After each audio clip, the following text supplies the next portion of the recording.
Chapter 573. During this period of time, he had been so neurotic that the whole family had not been able to get a good rest. Earlier, he had caused Grandpa to come to the hospital in the middle of the night. He really felt bad about it, but now that he was hot-headed and mentally unbalanced, he had his old problems again. He wanted to vent his anger on the doctor again. Qin Rongfang immediately pulled Jiang Zhao back. "Zhao Zhao, it's not good for you to be so noisy. Although Yi Er is unconscious, she is still conscious. This environment is not quiet, so she won't be able to rest well."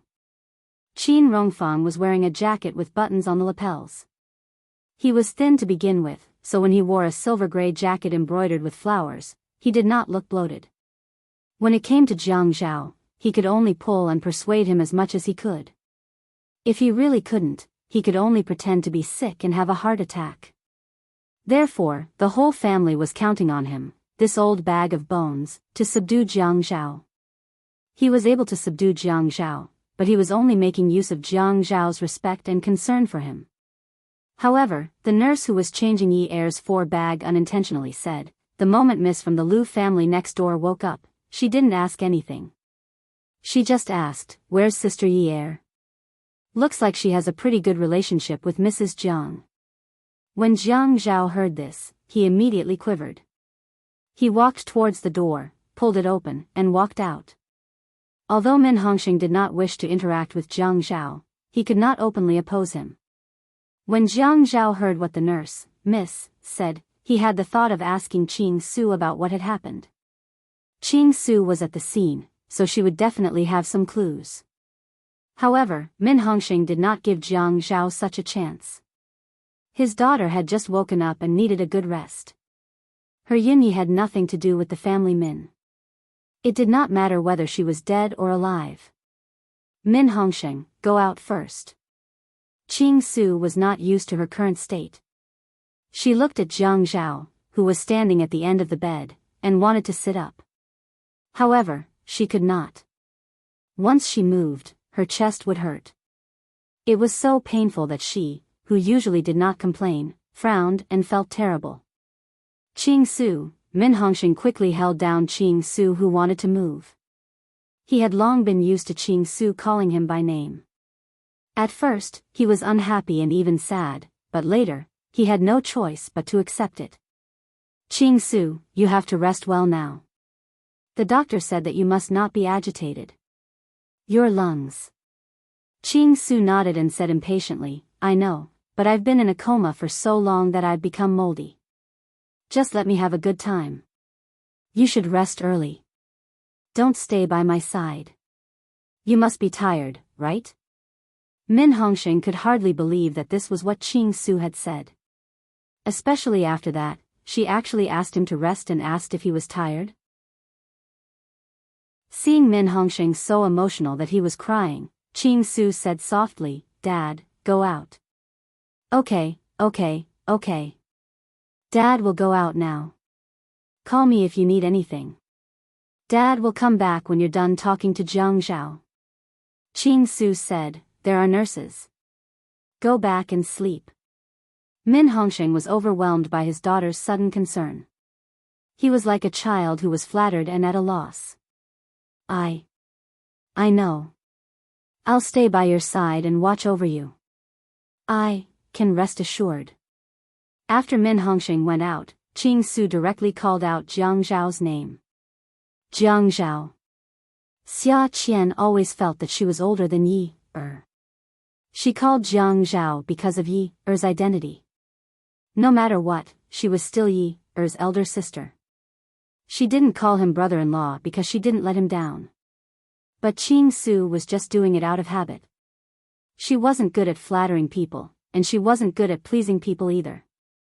As for Jiang Zhao, he was just Yi Er's husband. She didn't need to respect him by calling him mayor or brother. Yes. What do you know? Jiang Zhao was not sure how he should treat Qing Su. He needed to know what happened to Yi Er from a person who was already conscious. But the prerequisite was that Qing Su was not involved in the kidnapping. Otherwise, his efforts would be in vain. "I want to know how Sister Yi Er is doing." My dad did not tell me anything. She is still unconscious. The impact on her head might be quite serious. There is a blood clot and she will not wake up anytime soon. I think she might need surgery. Jiang Zhao's heart softened when he heard Qing Su calling Yi sister. At least, he could hear the concern in Qing Su's voice. Qing Su's brows furrowed. Crash? Yes. Jiang Zhao was still standing at the end of the bed, looking down at Qing Su. He did not dare to miss any changes in her emotions. Qing Su suddenly felt guilty and pained. She had good intentions, yet she had caused Yi to be in such a miserable state. She took in a long, trembling breath. It's all my fault. When I hit that Honda, I used a lot of force. If I didn't hit the car like that, Yi Jiejie might have been fine. Jiang Zhao's expression changed as he started walking.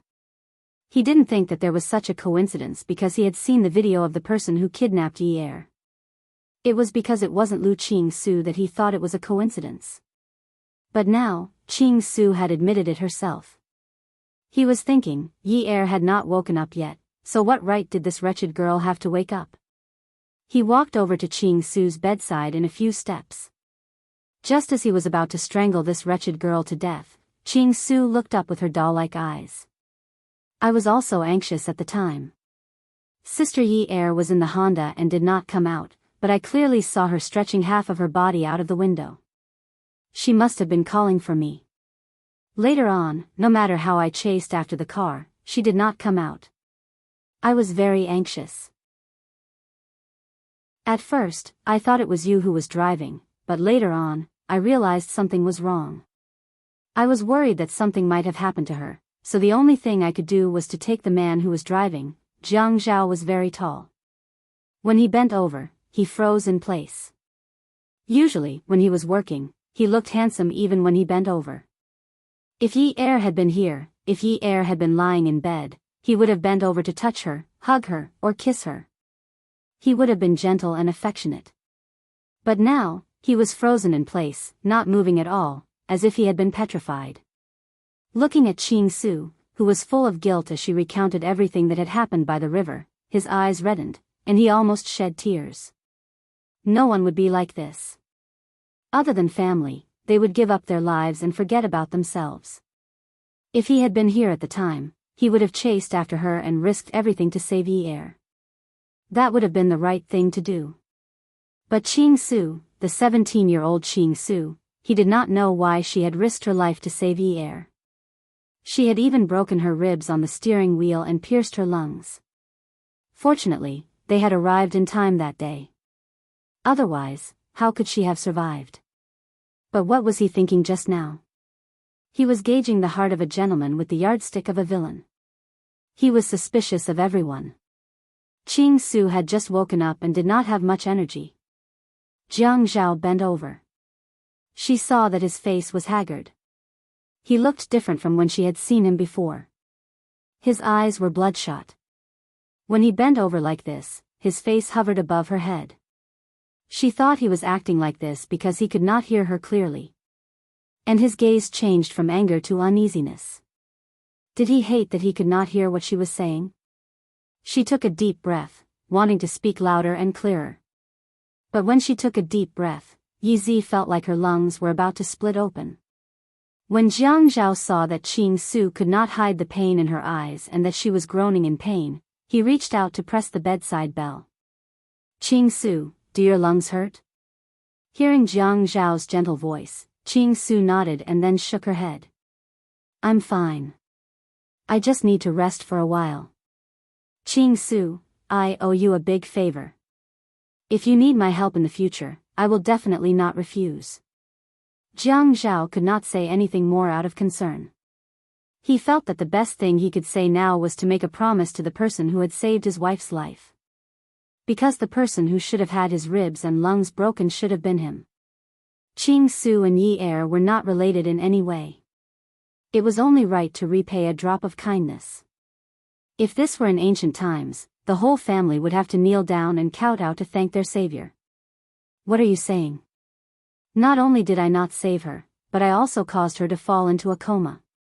I've already asked for forgiveness, and you still say that. Ching Su's guilt could not be concealed again. When the nurse entered the room, Min Hongxing ran in after her. When he saw his daughter, who he treated as his sweetheart, was in so much pain that her face was sweating. Without saying a word, he pushed away Jiang Zhao, who had just stood up straight. Jiang Zhao did not expect Min Hongxing to do this. He immediately staggered and fell on the accompanying bed next to him. Although his handsome eyebrows were knitted, he did not want to argue with him. Min Hongxing was so angry that his voice was loud and clear. What do you want to do? What did you do to my daughter? Min Hongxing, I used too much strength to breathe. It was Jiang Zhao who called the ambulance for me. Min Hongxing turned his head and saw that Ching Su had already closed her eyes. Clearly, before he went out at that time, his daughter still called him Dad. Now, she was only calling his name. He only pushed Jiang Zhao because he was worried that Jiang Zhao had caused her pain. Could it be? Could it be that Ching Su was interested in Jiang Zhao? He stepped back and let the nurse examine Ching Su. At this time, he also involuntarily began to size up Jiang Zhao and Ching Su. He secretly thought that Ching Su was 17 years old and was in high school. Although this was the case, it was not that he had not considered finding a good family for her in the future. Although Jiang Zhao was good in all aspects, he did not mind that Jiang Zhao was more than 10 years older than Ching Su. However, he minded that Jiang Zhao had been married before. It was rare that Min Hongxing could actually think of such a constructive problem at this time. It was also when Min Hongxing's brain was unfortunately in a state of paralysis due to the virus that Jiang Zhao left the room. He could not help much here. Compared to the woman in the next room, what he had for Ching Su's pain was also fake concern. He had now become a person who did not even want to pretend to care. He just casually closed the door to make it easier for the nurses to come in and out. He took a shower and went to sleep. Jiang Zhao wondered if he could take a break from work for a while. Recently, his mental state was not very good. Although he was staying in the hospital, he still slept on time. There were nurses and nurses in the hospital. He was here purely to make himself feel more at ease. Sleeping in the hospital, he could not fall into a deep sleep and had messy dreams. Perhaps it was because he thought too much during the day, and Ching Su woke up today and could even eat. Jiang Zhao could not convince himself to stay calm no matter what. Dreams were always complicated and long, and sometimes they were fragmented. Yi Air was too far away from him. There was a clear but black river in the middle. It should be very deep to become such a color. He saw her standing on the other side of the river and reached out to her. He told her, "If you want a home, I will give you a home. I will give you all the warmth you want. I will treat you well and always treat you well. Come over quickly." Attention, Songshu 566. Chapter 574. He felt that his hands were numb and his mouth was dry. The woman on the other side of the river just stood there stiffly, not moving at all. She was wearing the white dress that he had bought for her. Her hair was draped over her shoulders, and when the wind blew, the hem of her skirt and hair swayed gently. Her eyes were dull, and she really looked like Xiao Longnu, who had stayed in an ancient tomb for a long time. In the face of Yi Air's indifference, Jiang Zhao's temper flared up. He looked at the river in front of him, and he couldn't cross it. He shouldn't have asked her to come over. All right, he would go over.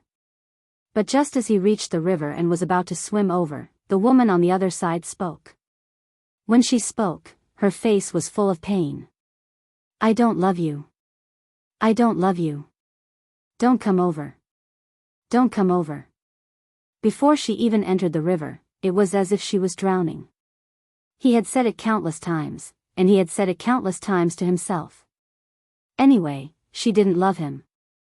Anyway, he didn't care. It didn't matter if she didn't love him. Anyway, she could only be with him. He didn't mind those *T feelings and love. It wasn't like he could eat it. "It's okay. You can be at ease as Mrs. Jiang. It's okay. Don't feel like you're in pain. I didn't ask you to love me. I don't mind. Don't come over. Let me be at ease. Let me be free. There was no sound on the surface of the river. Her weak voice came from the other side. When it came, it sounded like it came from the water. He couldn't even hear the ups and downs in her words. There were no ups and downs at all. Only her gently furrowed brows told him that she was really in pain. That kind of pain spread from her eyes to her eyebrows, and then slowly flowed to her entire body. That kind of sadness and pain seemed to have suddenly come from hell. It turned blood red and flowed all over her body. He watched helplessly as her white dress was dyed a bright red from the pain. It was on her arms, face, and everywhere. He jumped into the river and swam towards her. He thought that even if he tortured each other with her, even if she struggled in pain until her entire body was covered in blood, he would not let go. It did not matter if it was dyed red. There was a river here, he would wash her clean. Suddenly, there seemed to be many seaweeds growing in the river. The seaweeds swayed their waists in the water and reached out their slender hands, trying to grab his legs. At this time, he only cared about using brute force to swim to the other side. The seaweeds that wrapped around his ankles were pulled apart by him every time. His eyes were above the water, watching the woman in blood slowly turn around without any reluctance. More and more seaweed grew on his legs, and he could no longer kick them. The things in front of him turned into fish, prawns, and black seaweed. He flipped over and looked up. Some sunlight pierced through the water surface. He looked at the sun on the water surface, and it was divided into many pieces. The clear river water slowly turned red from the shore. Their breaths were accompanied by large bubbles coming out of their mouths as they sank deeper into the water. Suddenly, he felt something fall from the river, and the water pressure around him changed. He suddenly opened his eyes. The person who fell from the shore was blood red. She was immersed in the water, and her dress slowly turned white. The redness on her face and hands also slowly faded. However, her eyes were empty. She looked in his direction as if she had been freed from the pain. She sank even faster than him. The white dress in the water puffed up, like a cloud floating in the sky. Yun-yi. He called out to her, but his mouth was full of bubbles. There was no sound, only bubbles appearing and disappearing. He wanted to swim over with all his might. He bent down and pulled the seaweed on his legs. He thought that she was going to die. He thought that he was going to die too. If that was really the case, it would be good to die together with her. He didn't expect that the urge to die together would be so strong. When he stretched his limbs and swam over, the seaweed seemed to open a path for him. However, when he hugged his woman, he became greedy again. What was so good about dying? He wouldn't feel anything if he died. It was better to live together. However, he was exhausted. It was a little strenuous to carry the woman who had no strength at all. When he was about to reach the water surface, he couldn't swim anymore. He thought that he should let her go out to the water surface to take a breath. He lifted her up, but he was sinking. Suddenly, he saw her jump out of the water like a fish and swim further and further away from him. He thought that she must have been freed. Some people said that you couldn't see the tears of a fish because the fish lived in the water. She left and didn't even look back. She definitely couldn't see him, even if she turned back. She definitely couldn't see him because he was in the water. *****. The southern home was a small high-rise duplex. Jolie lived here. She got out of bed and started washing up and putting on makeup. There was another man sleeping on the bed. It was Yuan Shichang. Yuan Shichang asked as he put on his clothes, "It's so early. Where are you going shopping?" Jolie reached out her fair and tender hands and patted the moisturizer on her face. "No, who's shopping every day? I'm going to the hospital to see Yi today." The latter half of her sentence was a little cold. Yuan Shichang threw the tie in his hand and said loudly, "Didn't I say? You're not allowed to go." Jolie didn't take Yuan Shichang's violence seriously. She squeezed some lotion on the back of her hand and rubbed it on her face bit by bit. As she rubbed, she gently patted it with her fingertips and rolled her eyes at the man in the mirror. Why do you care? Don't bother about my business. I have to go to the hospital today no matter what. When Yi Er was in trouble, Jiang Zhao already called to inform me that you didn't allow me to go. The more I think about it these past few days, the more I feel that something is wrong. Jiang Zhao didn't even call me after the incident. I called Yun Hongwei to talk to Si Jia, but Si Jia ignored me. How can there be someone like you in this world? Yi Er is my biological daughter. Shouldn't I go and see her at this time?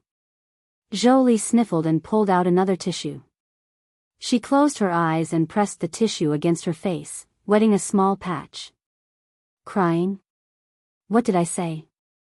You promised to cut off all ties with those annoying people in the Yun family if you were to be with me. You promised, and now you're regretting it. Zhou Li threw away the tissue in her hand and raised her chin. She looked at herself in the mirror and began to apply foundation. Yes, I regret it. I want to see Yi Er. You can do whatever you want. Yuan Shichang was already used to Zhou Li's temperament that changed her mind from time to time. Anyway, he couldn't force her. He turned around and picked up the tie that he had thrown on the bed and tied it. Go and see her. Go and see if she has tubes all over her body. You'd better help her and let her see the King of Hell. It's better if she sees the King of Hell. That way, it'll be easy for you to get custody of Si Jia. I don't believe that Jiang Zhao will care about a dead person's brother and father. Yun Hongwei can only continue to go to jail. Just as he finished speaking, Zhou Li smashed the foundation bottle in her hand hard on the back of Yuan Shichang's head with a bang. Yuan Shichang turned around in pain and saw that Zhou Li had already stood up and turned to face him. She glared at him with an angry expression. Yuan Shichang. How many times have I told you not to talk about Yi Er? You actually have such bad intentions. Zhou Li, don't be ungrateful. Everything you eat and use belongs to me, Yuan Shichang. Yes, fortunately, this house is under my name. Get out of here right now. When Yuan Shichang saw that Zhou Li was serious, he clenched his fists and stopped being angry. Okay, I was wrong. I shouldn't have talked about your daughter. If you want to see her, then go. This should be fine, right? Just go home early. Zhou Li turned around and sat down to continue tidying up and putting on makeup.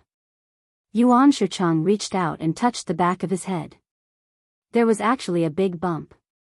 This damned woman was really heavy-handed. Jiang Zhao felt as if he had been tied up by seaweed again. He couldn't move at all. He kept looking at the sun above his head. The light was not glaring at all. It was peaceful and serene. The bubbles in his mouth changed from big bubbles to small bubbles that he couldn't see clearly.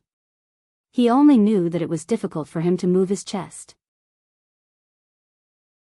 Zhou Li entered the ward and saw that Jiang Zhao was sleeping with his head covered. She did not feel that there was anything worth avoiding. She wanted to ask about Yi Er's situation, so she pulled away Jiang Zhao's blanket. When she pulled it away, she saw that his face was covered in sweat. There were even water stains at the corners of his eyes. His face was a little pale. She was shocked. She quickly pushed him a few times. Jiang Zhao, are you sick? Next to them was her daughter's bed. There were no tubes all over her body like Yuan Shichang had said. There were only bags of fluids. Her son-in-law was sleeping on the side bed. His face was pale as if he was seriously ill. Her heart was being squeezed. After Jiang Zhao was pushed awake, he sat up. His eyes looked in Zhou Li's direction, but his gaze seemed to penetrate Zhou Li and look further away. Suddenly, he remembered the dream and lifted the blanket. Where's Yuni? Zhou Li was puzzled. She's on the hospital bed. Jiang Zhao stopped preparing to put on his shoes and looked at the person lying motionless on the hospital bed. His face was wet with sweat, and his eyes were slightly red. Thinking about the dream, his body suddenly trembled. Before he could put his feet into his shoes, he took 2 steps to the bedside. He reached out and touched her nose. Her breathing was even. It seemed like she was still dreaming. He heaved a sigh of relief. What flashed in front of his eyes was her sad and painful expression. It was still those weak words. She said that she did not want him. His mind was still thinking about the silk dress that had turned blood red. He watched her collapse. She said that she wanted to be free. He started to breathe heavily again, panting heavily. It was clearly just a dream, but the pain in his heart was unbearable. He had heard of some cases where patients with serious illnesses did not want to receive treatment anymore because they could no longer bear the pain caused by treatment. Those people wanted to be free all the time. They wanted to go to heaven where they could be free, without drugs or machines. Was this dream given to him by Yi-Er? But the doctor said that she was fine. She was only in a temporary coma. The doctor said that everything was fine. Until now, she had not undergone any major treatment. The doctor also said that the blood clot in her head did not necessarily require surgery. It could be treated with physical therapy. He did not let her suffer a lot. He also could not bear for her to suffer. What did she mean by free? He reached out and touched the 4 bag by her bedside. It was full again. The nurse must have asked the nurse to come and change it in the middle of the night. He traced the 4 bag down and touched the roller to slow down the drip. He wanted to give her less pain. Other than this, he did not know how to reduce her pain. Perhaps she was really like what Grandpa said. She was conscious. She needed to rest. He did not know where the needle hole on the back of his hand was. She must have felt it. Jiang Zhao, don't cry. Yi-Er will be fine. Zhou was a little angry at Jiang Zhao for not calling her. Later, she realized that his gaze was always on things related to Yi-Er. She did not know where his mind had wandered. She just kept crying and did not make a sound. Jiang Zhao was stunned by Zhou Li's call. When he came back to his senses, he saw that Zhou Li was very blurry. He reached out and touched his face.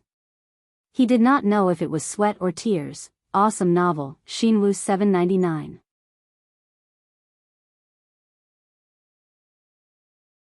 Chapter 575. Jiang Zhao, Yi-Er will be fine. Jiang Zhao did not feel that he had lost his composure.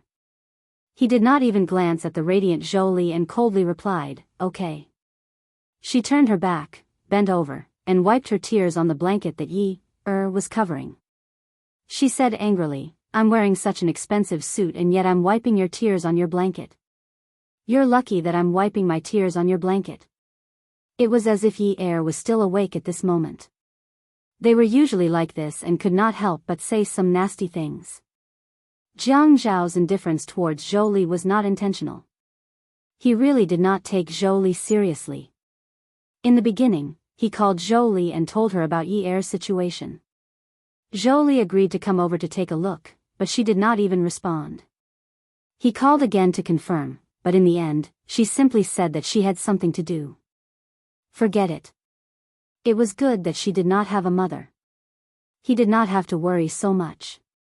In the future, he would persuade Yi-Er not to care about these things. With his father and brother around, he would still feel like a family. How could this woman, Zhou Li, be a woman who could give others warmth? Jiang Zhao, I'm here to see Yi-Er. At this moment, Zhou Li felt that when Jiang Zhao did not respect her, she was actually inferior to a guest standing here. Okay, you see, she's still sleeping. When she wakes up another day, I'll call you. Jiang Zhao leaned over Yi-Er weakly. He really wanted to throw her into the bathtub and give her a good bath. Zhou Li was furious. When Yi-Er was awake in the past, Jiang Zhao would call her Mom hypocritically. Now, not only did he ask her to leave, but he also directly used the word you instead. Zhou Li only appeared after such a long time. In Jiang Zhao's eyes, it was only because of Si Jie's custody rights. It really did not make him feel good. His mood was bad enough, really bad. If Zhou continued to stay here, he was afraid that he would have to vent all the emotions that he had suppressed during this period of time. Because his family was always worried that he would be in a bad mood, they tolerated him, making him feel embarrassed to lose his temper at them. Brother. Qin Fian came in from the open door. When he saw Zhou, he only called Jiang Zhao. Qin Fian had heard about Zhou custody rights from Jiang Zhao, so it was natural that his impression of Zhou was not good. Fian. Jiang Zhao sat up and turned. Brother, let's go. Uncle Wu has arranged for people to guard here. I'll send you to the building. After Yi Er's accident, Qin Fian or Zhuahao sent Jiang Zhao to work every day. They took turns telling him new things on the way to work. As usual, Jiang Zhao went to the bathroom to wash his face, brush his teeth, and shave. When he returned to the room, he faintly said to Zhou, "Mom, I want to change my clothes. There is no private changing room in the ward, so it's not very convenient." At this time, he called Mom, but the meaning was even more obvious. Zhou was embarrassed. Qin Fian pushed up his glasses and did not call anyone. He only pursed his lips and gave a forced smile. After Zhou left, Jiang Zhao took off his pajamas and threw them on the bed. He took out his suit, shirt, and sweater from the wardrobe and put them on one by one. Qin Fian helped Jiang Zhao straighten the back of his shirt collar and raised it slightly. "You are very heartless, even chasing your mother-in-law away. You are very understanding." Jiang Zhao looked down at the front of his shirt, buttoned it, and smiled. "Of course. Why don't you commit incest with me?" Normally, Qin Fian would only tell Jiang Zhao that he did not commit incest. Recently, in order to make Jiang Zhao happy, he had done a lot of things to himself for Jiang Zhao. "Don't say it so loudly. Be careful that your sister-in-law finds out. Later, she will insert the needle in her arm into your hand and make you give her an 4-drip. Sigh, if you are willing to do this, then I can only be willing to be tormented by you." Qin Fian took Jiang Zhao's briefcase and sat on the table by the window. "Zhou came, but you didn't let her accompany sister-in-law. You chased her away just like that. I'm afraid she is sad." "Sad?" Jiang Zhao looked at the mirror outside the wardrobe and put the tie around his neck. He raised his head and looked at himself in the mirror. He snorted. It would have been better if he didn't say this, but now that he said this, he was furious. She will be sad? Does she look like she's sad? I seriously suspect that she gave birth to Yi Er when she was underage. Look at her now. She clearly looks like a woman in her 30s. When she gave birth to Yi Er, she must have been so young that she didn't know anything. Otherwise, when Yi Er was lying on the bed like this, I actually couldn't see any love in her eyes. Your beauty, you and my sister Zhen are examples of women who don't care about their families, but are they the same as her? No matter how much they don't care about their families, they still love their children, right? Sigh, now that you mention it, I suddenly feel that beauty you is exceptionally cute and likable. Of course, although they didn't care about us since we were young, when did they not rush back from afar at critical moments? Although sometimes we say that it's annoying, aren't we quite happy in our hearts? But look at Zhou. How old was Yi Er when my father-in-law had an accident? She dared to disappear without a trace and leave a mess to Yi Er. If it were anyone else, I'm afraid I would have kicked them. Don't be so angry. Qin Fian placed his briefcase on his desk and walked behind Jiang Zhao. He tugged at the hem of his suit. After all, she's your mother-in-law. What kind of mother-in-law is she? Calling her mom is already giving Yi Er 10,000% of face. I can't possibly keep her here.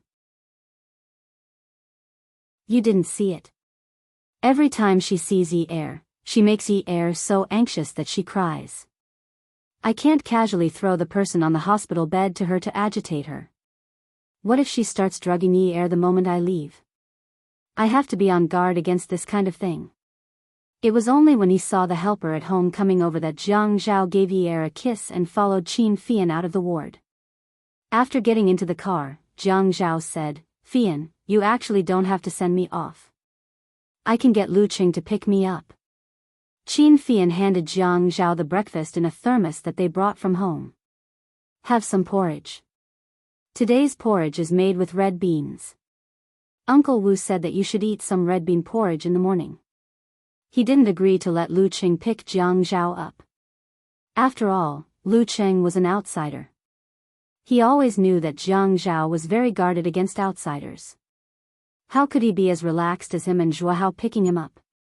When he was with them, Jiang Zhao would still joke around. If he was with his colleagues, he would probably be even more depressed. Grandfather had reminded him many times that he must not let Jiang Zhao be depressed. Aunt and uncle would always thank him and Zhuo. They said that it was good that they had so many brothers. If there was anything, everyone could help. Actually, in private, the elders all complained about Yi Er. It was just that they ran into a wall with Jiang Zhao, so they didn't mention it again. Jiang Zhao wouldn't reject the good intentions of the family. He knew that everyone seemed to be going on with their lives normally, but they were all taking care of his feelings. They just didn't want him to feel burdened if he found out. Opening the lid, Qin Fian started driving. Jiang Zhao began to eat porridge and side dishes. The red beans must have been soaked for an entire night. The beans melted in his mouth very quickly. The diced radish was Jiang Zhao's favorite side dish to eat with porridge. The Qin family's mother would make a big bowl of it every year. The diced radish made a crisp sound in his mouth when he bit it. Qin Fian had been driving slowly. In addition, it was in the morning, so he couldn't go faster even if he wanted to. Jiang Zhao had developed a habit of eating in the car every day. Qin Fian glanced at the man in the passenger's seat at the red light. Sigh, he was really sloppy and scared. If it were in the past, even if you beat him to death, he wouldn't eat in the car no matter how busy he was. Jiang Zhao cared a lot about his image. Now, he didn't care about it at all. Jiang Zhao never ate in the ward. The Qin family would send food to him. Otherwise, he would eat in the car on the way to work. If it was lunch break, he would eat in the lounge. Actually, he didn't deliberately test Jiang Zhao's weakness. It was just that when he sent breakfast to Jiang Zhao to eat in the room that day, he was rejected. After that, he quarreled with Jiang Zhao. In the end, Jiang Zhao's eyes were a little red. He softly choked and said, "In the past, when your sister-in-law was by my side, we would eat together. If she had some awareness and knew that I was eating alone and didn't let her eat, she would be very sad."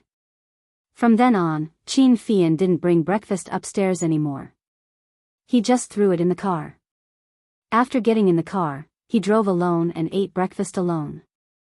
After Jiang Zhao finished his breakfast, he closed the lid and put the thermos on the back seat to save space. He wiped his mouth with a tissue and threw it into a small paper bag in the car door. "Fian, last time I told you about the coastline, did you pay attention to it?" Qin Fian nodded. "Yes. Recently, the coastline has been causing trouble. It seems to be getting bigger and bigger." Jiang Zhao leaned back and stretched his back. He hadn't exercised in a long time and felt that his back was very tired. "What else do you know?" Qin Fian knew that Jiang Zhao wouldn't tell him this for no reason. When he glanced over, he just happened to catch a glimpse of the man in the front passenger seat. His handsome face was solemn.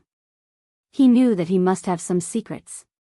His devilish face gently curved into a smile. The hand holding the steering wheel tapped lightly as he searched for all the information he knew. Zhuang Yifeng is probably at a disadvantage this time. Now there's a wave of cancellations. Although his uncle helped him with the loan, if this matter gets out of hand, his uncle will also be affected. Moreover, the coastline is quite big.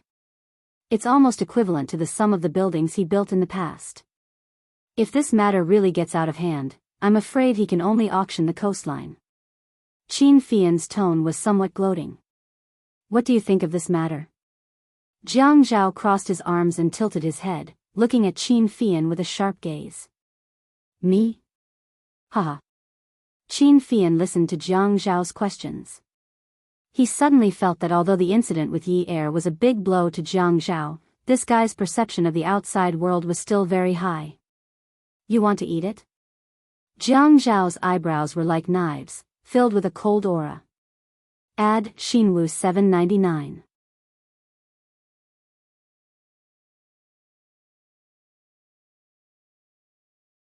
Jiang Zhao shook his head. Don't butt in. I can't quit even if I want to. His matters are really King nerve-wracking. Because I was careless in making friends with him. I have to be careful about everything when dealing with his matters. It's fortunate that he has enough perseverance and ruthlessness. Otherwise, a bunch of bad guys would rush out and tear me into pieces. Qin Fian knew that Jiang Zhao was deliberately exaggerating, so he played along and said, "You can just cut ties with him." Yeah, I have the same idea. Then I'll wait for him to report me and say that I'm in cahoots with his official business. So he's so sinister. Haha. That's why I'll only set him up. Otherwise, I'll be at a loss. Qin Fian thought to himself, next time, before I do something big, I'll have to discuss it with Jiang Zhao. Most of the information that I have came from this building. I wanted to make a big profit, but I almost got myself into trouble. Brother, when are you going to give me some benefits as a driver? Benefits? You still want that piece of land in 326. That piece of land was not only a thorn in Qin Fian's heart, it was also a thorn in Jiang Zhao's heart. He knew that Xi Yunwu was a person who knew how to hide, but after all, he was only 20 years old. He probably inherited Xi Jintian's ruthlessness, or else he wouldn't have been able to tolerate it so well. However, he was so good at running a business. He had only been in Sea City for less than 3 years, and even when he was working at Xi Empire, he was a slacker. It was only a few months ago that he officially joined the Qin group. Once he got in, he was already familiar with the hidden rules of China's government. He easily made connections and got that piece of land in 326 at a cheap price. After that, a series of people were fired and interrogated, but none of them dragged Xi Empire into it. They only said that there was a problem with their data when they were doing the report. When it came to data, it was possible for one person to make a mistake, but how was it possible for all of them to make a mistake? Based on his methods, it was possible that he could turn a piece of land into the king of the land. He was not to be underestimated. Qin Fian waved his hands and placed them back on the steering wheel. I'm not going to think about it anymore. The Xi family has taken it, so what else can I think about? Even if it's not the Xi family, it's a done deal, so it's pointless for me to think about it. Have I been having a bad year these past few months? Everything seems to go wrong. Ever since I took over the Qin group, I haven't been as unlucky as I have been these past few months. I don't even know what I'm asking for. People in business like to worship the Lord Guan Yu, so naturally, they were superstitious. There were many superstitions among government officials as well. Jiang Zhao thought about it and it did make sense. Fei Yan had always been a smart person. Fei Yan had mentioned that he wanted to buy that piece of land in 326 after the subway changed its route.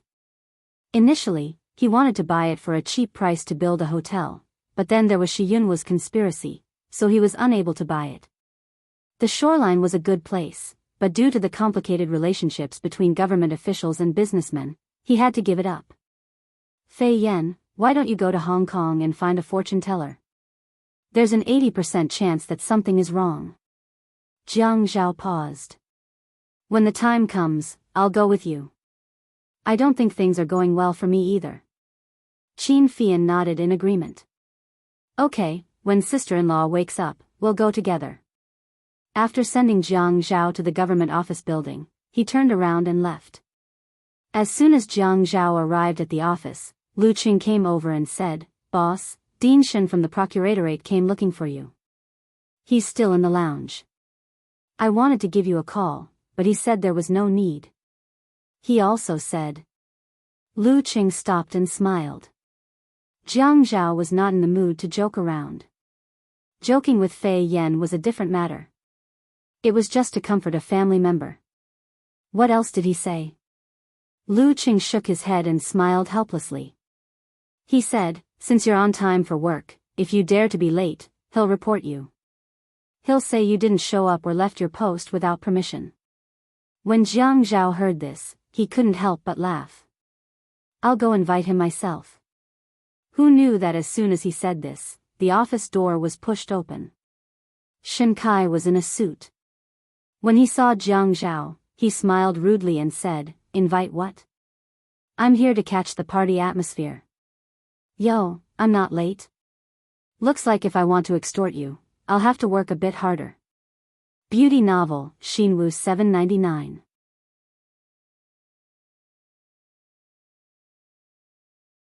Chapter 577. It's rare for Shen Kai to be so carefree when he enters the mayor's office. Jiang Zhao raised his eyebrows and said to Lu Qing, "Help me pour a cup of coffee for Mr. Shen." Lu Qing turned to Shen Kai, who had entered the office and was sitting on the sofa. "Mr. Shen, do you want tea or coffee?" "Coffee. Your boss is too honest. That tea must be the 10 renminbi Qting tea.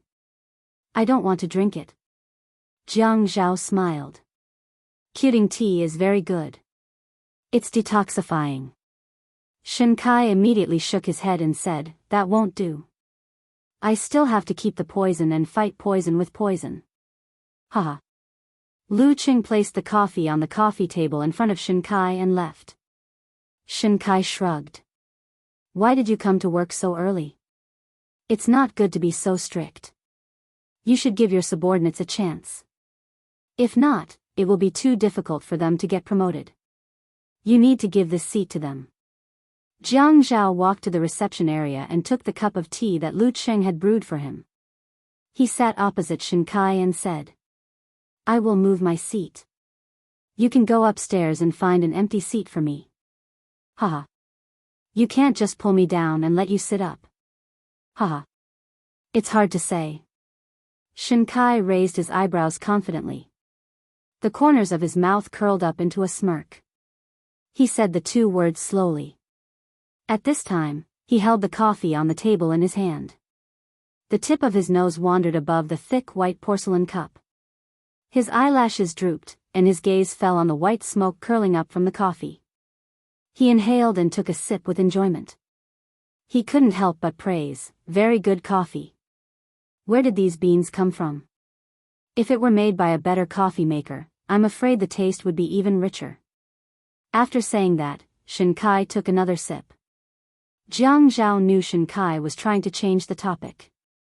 "Grandpa's friend gave it to him. I don't even know who gave it to him. Grandpa doesn't drink coffee, so he gave it to us.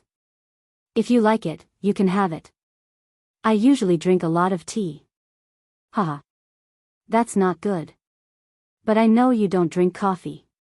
It's not like I am taking it away from you." Jiang Zhao nodded. "When did you become so polite? It's not like you. I can't help it. I've been in this circle for a while and I've forgotten that I don't need to be polite with you." Then I'll take all of your beans away, not leaving a single one behind. Don't tell others that I robbed you. Oh, you are getting more and more powerful. Are you still afraid of people calling you a bandit? Haha. Don't mention what happened in the past. Don't mention it." After Shen Kai finished a cup of coffee, Jiang Zhao didn't ask him why he was here. They just had a simple chat. Shen Kai asked, "Are you really calm, or are you just pretending?" "Why? You didn't hear anything?"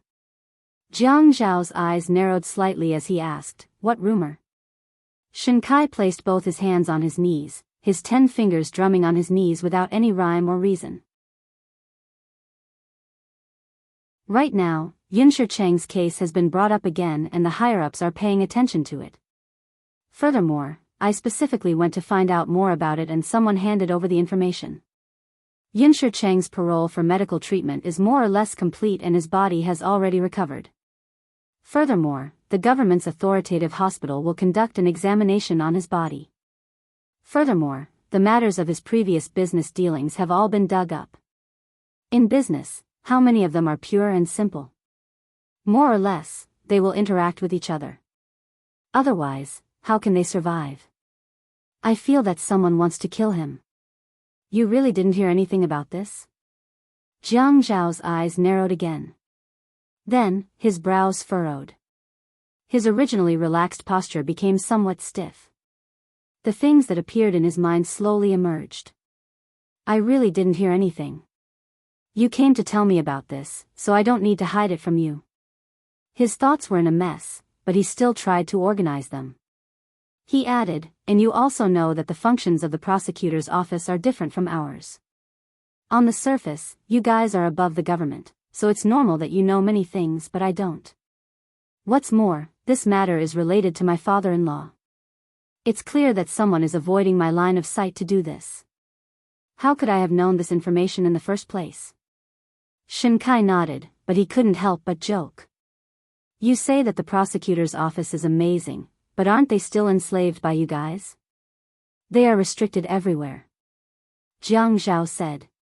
China's characteristics are currently at this stage. You and I can't change it. We can only adapt. How far has my father-in-law's case gone? Is it convenient for you to tell me? When Jiang Zhao asked this question, he was still very cautious. The prosecutor's office was not like other agencies. Many things were classified as confidential. His political status was also here. If Shinkai clearly wanted to help him, naturally, he didn't have to worry. What if he set him up? If he asked about some of the prosecutor's office's secrets, wouldn't he be looking for trouble for himself? You're still so guarded against people. If I didn't plan to tell you, would there be any point in coming here early in the morning and failing to extort you? Shinkai said unhappily. I'm not being guarded. I'm just afraid that it'll be difficult for you. Shinkai shrugged and looked like he didn't care. What's difficult about it? Everyone is mutually beneficial. There's no such thing as difficult or not. I don't think I'm a good public servant, and I don't think you are either. We're just using these resources to benefit our families. At the same time, we're also using these resources to benefit the people of High City.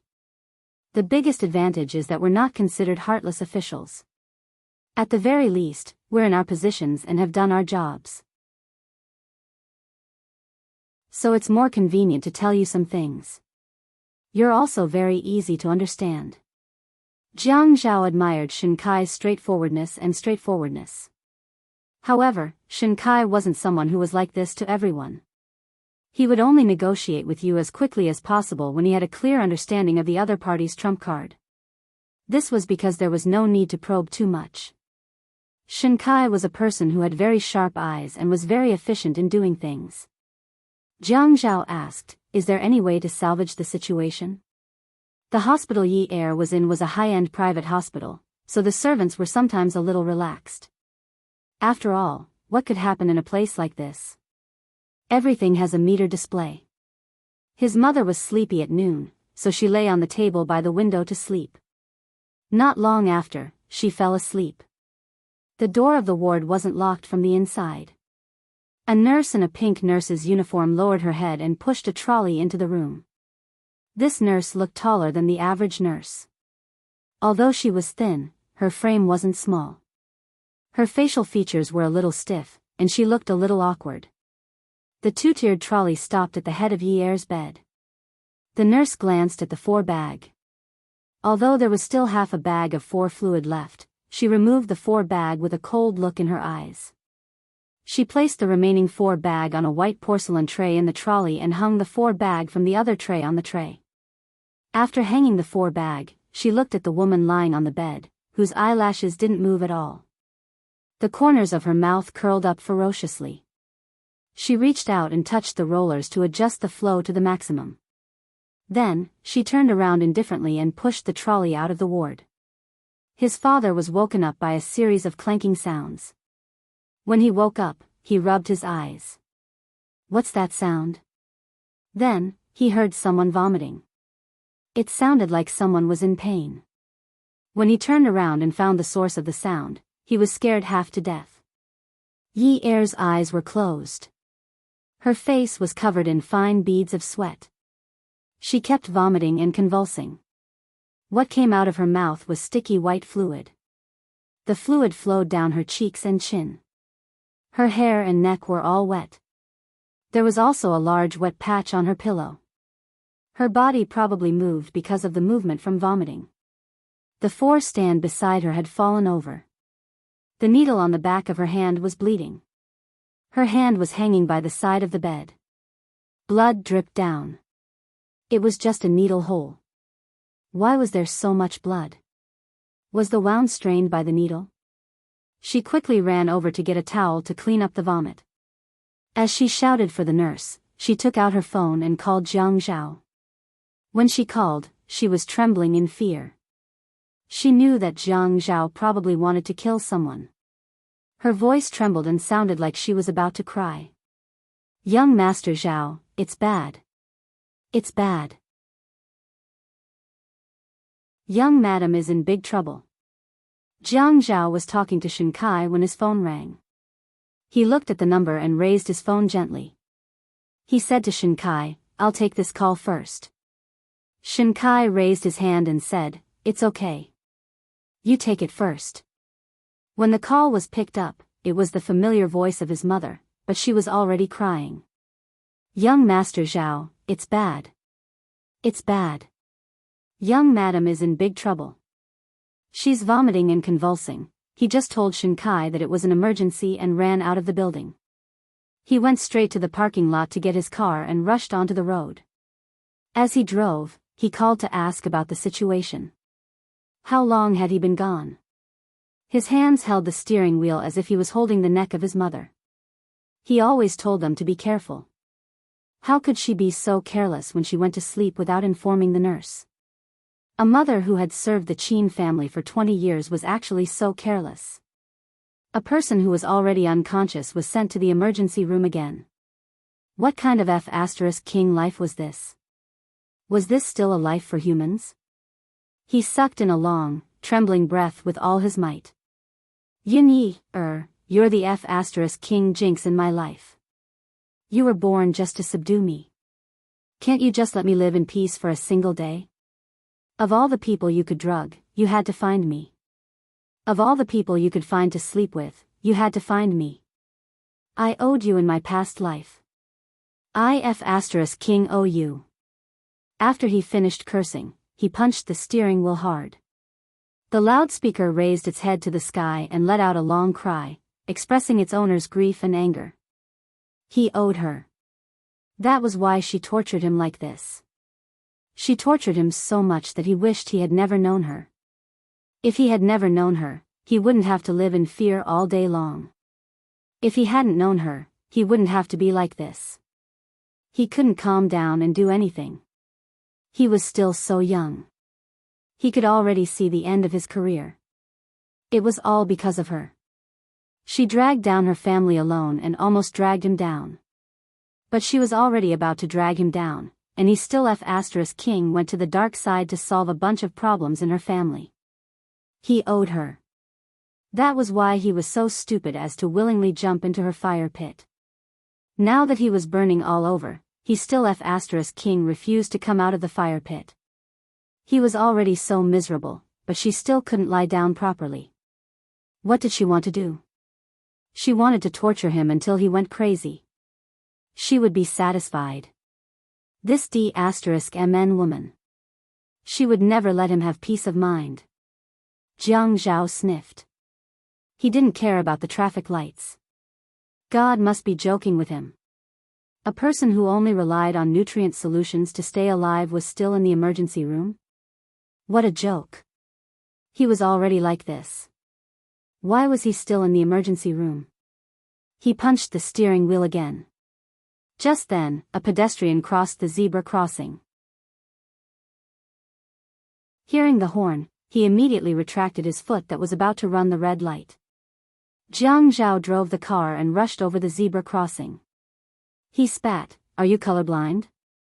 You don't even look at the traffic lights? You're courting death." The car drove into the outpatient clinic building. He didn't park in the parking lot. He left it at the entrance and rushed into the building. He pressed the elevator. 4th floor, emergency room. When the old lady saw Jiang Zhao running over, she immediately cried. She didn't have much feelings for Yi Er, but she had watched Jiang Zhao grow up. At this time, she cried out of fear and her heart ached for Jiang Zhao's appearance. He clearly looked meticulous, but no matter how you looked at him, he looked disheveled. Her tears gushed out. Young Master Zhao, I'm sorry. I didn't mean to. Jiang Zhao rushed to the emergency room door and asked the nurse at the door, "How is it?" "The doctor is not out yet. He still doesn't know the situation." When he heard this, he vented all his anger on the nurse, who had been taking care of him since he was a teenager. His voice was like a fire burning in his throat. "You don't know the situation? If you don't know the situation, why don't you go in and ask? Why are you still standing here?" Mayor Jiang, lower your voice." The nurse was scolded by Jiang Zhao, and she could only persuade him softly. Qin Zhen and Qin Fian arrived one after another. The Qin family's old lady's status was not low, and the Qin family had always respected the servants. But Qin Zhen could not help but scold her. "Shaoli, you have been working for the Qin family for more than 20 years. How can you be so foolish? Have you forgotten your responsibilities?" The old lady was in her 40s, but she looked much older than Qin Zhen. She must be very tired. I also don't know why I felt so sleepy today. I am not used to taking afternoon naps in the past. Actually, I did not do anything today. But I was so sleepy that I could not open my eyes. My head was on the table, and I wanted to sleep. Although Qin Zhen was young, she was also in her 50s. When she was stern, she would scold her. "Stop looking for excuses. You caused such a big mistake, and you still want to find excuses." Qin Fian pulled the agitated Jiang Zhao back. He wanted to distract him. Over the phone, Auntie Li said that sister-in-law kept vomiting and even pulled down the floor stand. "Brother, wasn't sister-in-law unconscious all this while? How can she pull down the floor stand and vomit? What's wrong with her?" Jiang Zhao rubbed his face. "I don't know." When he let go of Feng Yu, he stared at the nurse at the door of the emergency room. "What's the reason? Even if our helpers did not notice the patient's abnormality in time, you all still don't know what's wrong with her." The nurse did not know what was going on. She was still in the emergency room, and they did not know what was going on. She explained timidly. "Mayor Jiang, I don't know. It's true. I am just waiting here to inform the attending doctor or run errands to the blood bank. But from Mrs. Jiang's reaction, I feel that she should be resisting the medication." The nurse was not very experienced, and she quickly told Feng Yu what she thought. Jiang Zhao immediately turned and looked at Qin Fian. Qin Fian quickly ran to the hospital and found Yer's ward. There were still bags of medication on the floor. Maybe they did not have time to clean up the mess earlier. Feng Yu took the list of medication from the bookshelf at the end of the bed and compared it with the medicine bottle on the table. He repeated the same thing twice and took out his phone to take a photo of the list and the medicine bag. Returning to the resuscitation room, he told Jiang Zhao about some of the abnormalities he had discovered. Jiang Zhao raised his hand and pressed against his forehead. The door of the emergency room suddenly opened, and Jiang Zhao regained his senses. He walked over and stood in front of the doctor. The doctor was wearing latex gloves, a blue disposable cap, and a surgical mask. He asked coldly, "What's the reason?" The doctor looked at Jiang Zhao. "I'm not sure yet. I need to verify with the nurse on duty." "Verification? Verification of what?" "Verification of the wrong medication that caused my wife to vomit." Jiang Zhao did not say anything and grabbed the doctor's scrubs and dragged him out of the operating room. Qin Fian hugged Jiang Zhao again to stop him from hitting the doctor. "Brother, now is not the time to create trouble. We need to make sure that sister-in-law is out of danger. We will not let this matter rest so easily. But now is not the time to create trouble. Keep quiet." The hospital was afraid of medical accidents, and they wanted to cover it up. But now, they could not cover it up anymore. In the end, they could only say. The patient was injected with papaverine hydrochloride, which can accelerate the dilation of blood vessels. This type of fluid is used to treat heart and brain diseases. Mrs. Jiang's prescription does not include this type of medicine. I am about to tell the nurse about this. Mayor Jiang, please let me speak. The doctor looked at the nurse at the door. Call the head nurse over. What Jiang Zhao had was brute force. Right now, he felt like he was a person who had been forcefully injected with some kind of evil force.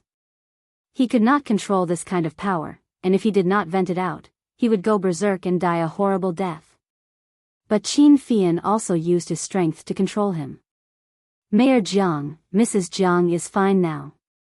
Although the wrong medication had caused her to vomit, luckily she was rescued in time. She might wake up because of her reaction. Jiang Zhao, who was being hugged by Qin Fian, was stunned. The evil energy in his body seemed to be controlled temporarily. He looked at the doctor and asked, "Is what you said true?" The doctor was frightened by Jiang Zhao's action just now, but he still had to maintain the calmness that a doctor should have. He just took a step back without leaving a trace.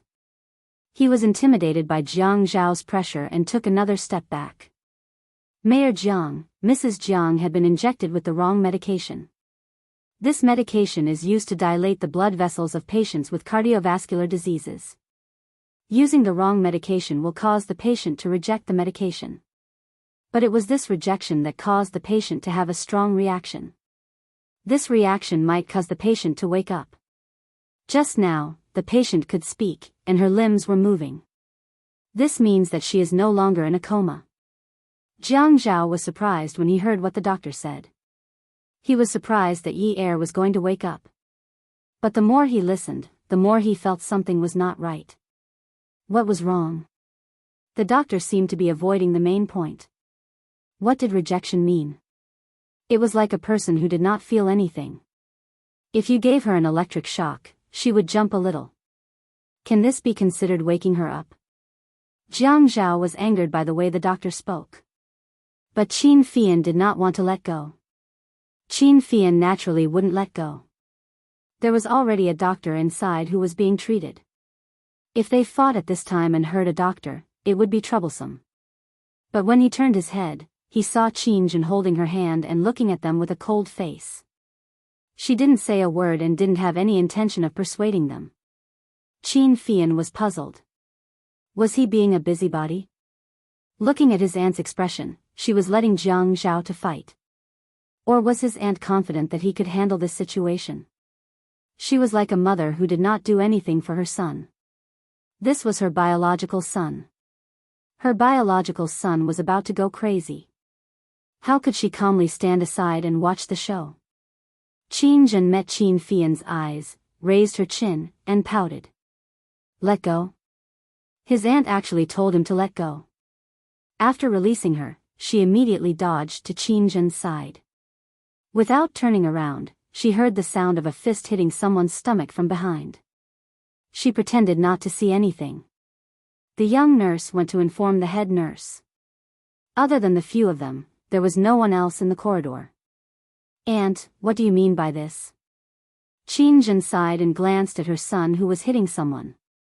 She looked calmly at Qin Fian and said softly, Fian, you have to find a chance to let your brother vent. He is too repressed. At this time, his stomach is full of anger and dissatisfaction. If you don't let him vent, he will get sick. I, Qin Jin, won't say a word about it. But if Zhao Zhao wants to hit someone for no reason, I will definitely ask you to stop it. As you can see, it was caused by the hospital.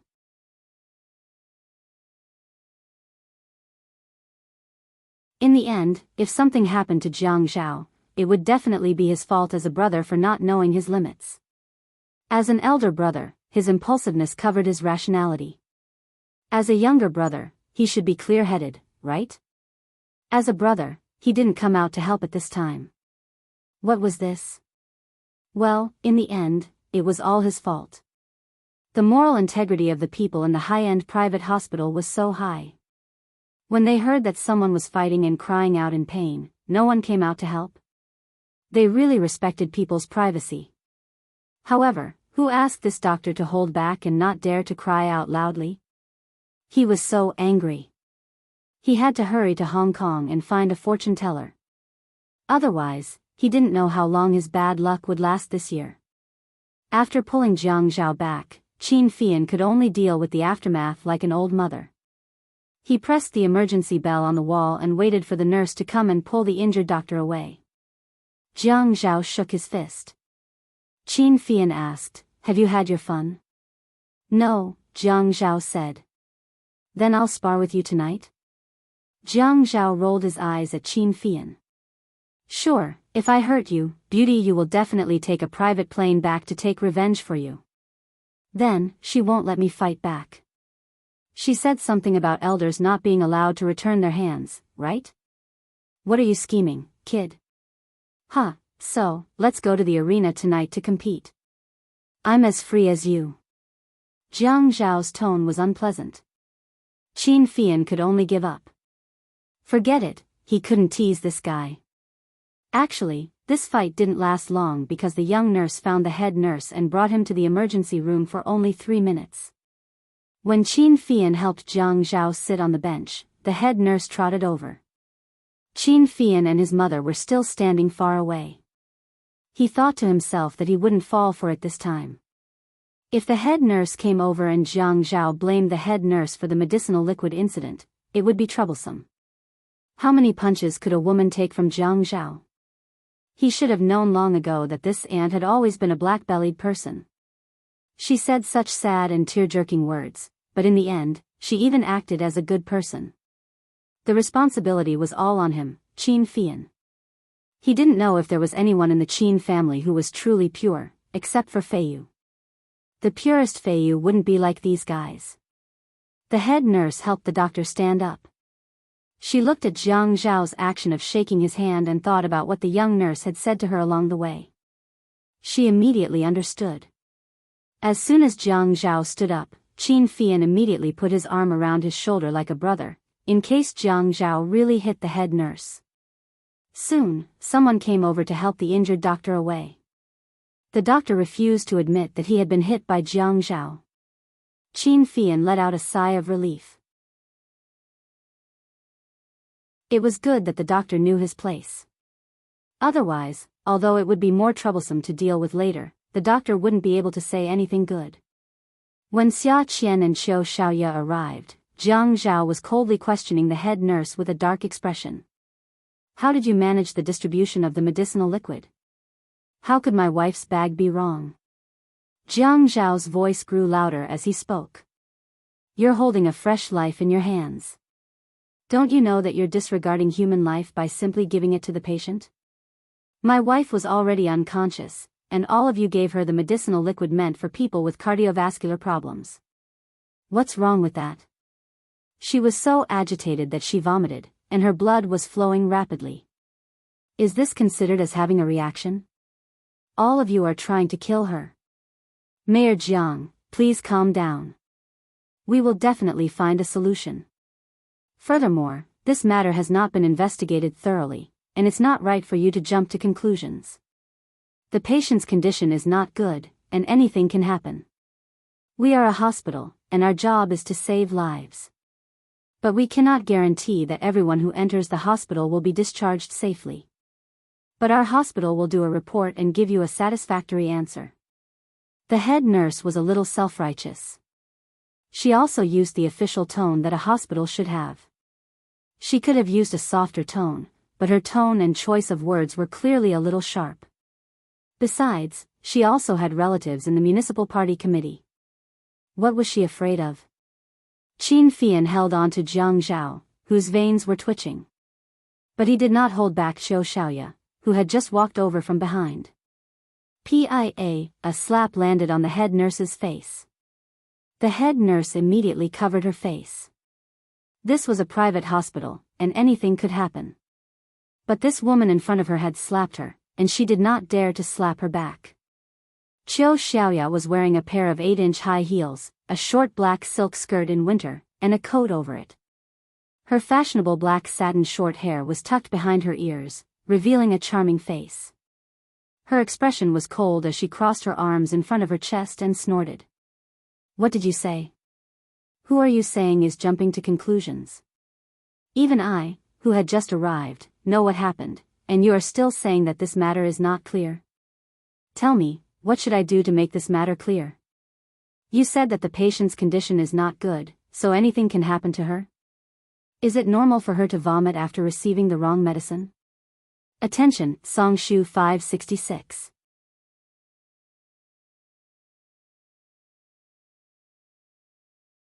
Chapter 578. Xia Qian, come here. Tell the head nurse what she said just now. Which of those words are wrong? Which ones are not pleasant to hear? Xiaoya looked at the head nurse. Don't glare at me like that.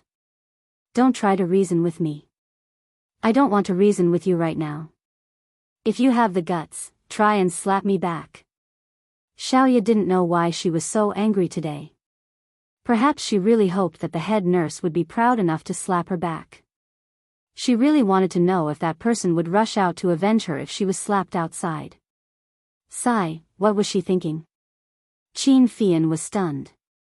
Women were indeed impressive. Well, it was true that he couldn't let Jiang Zhao do this. Qiu Xiaoya didn't have much strength. At most, she would only leave a few fingerprints. He then looked at Xia Qian, who was standing behind Xiaoya. He suddenly thought of stinky tofu and wanted to vomit. Jiang Zhao's emotions also calmed down a little. Qin Zhen, who was watching from a distance, said to the old lady, "What a fierce girl. She's quite likable." Xia Qian, who was dressed casually, walked over to the head nurse with her phone in hand. Compared to Xiaoya's arrogance, Xia Qian appeared calm and cultured. She smiled, but she didn't want to smile at all.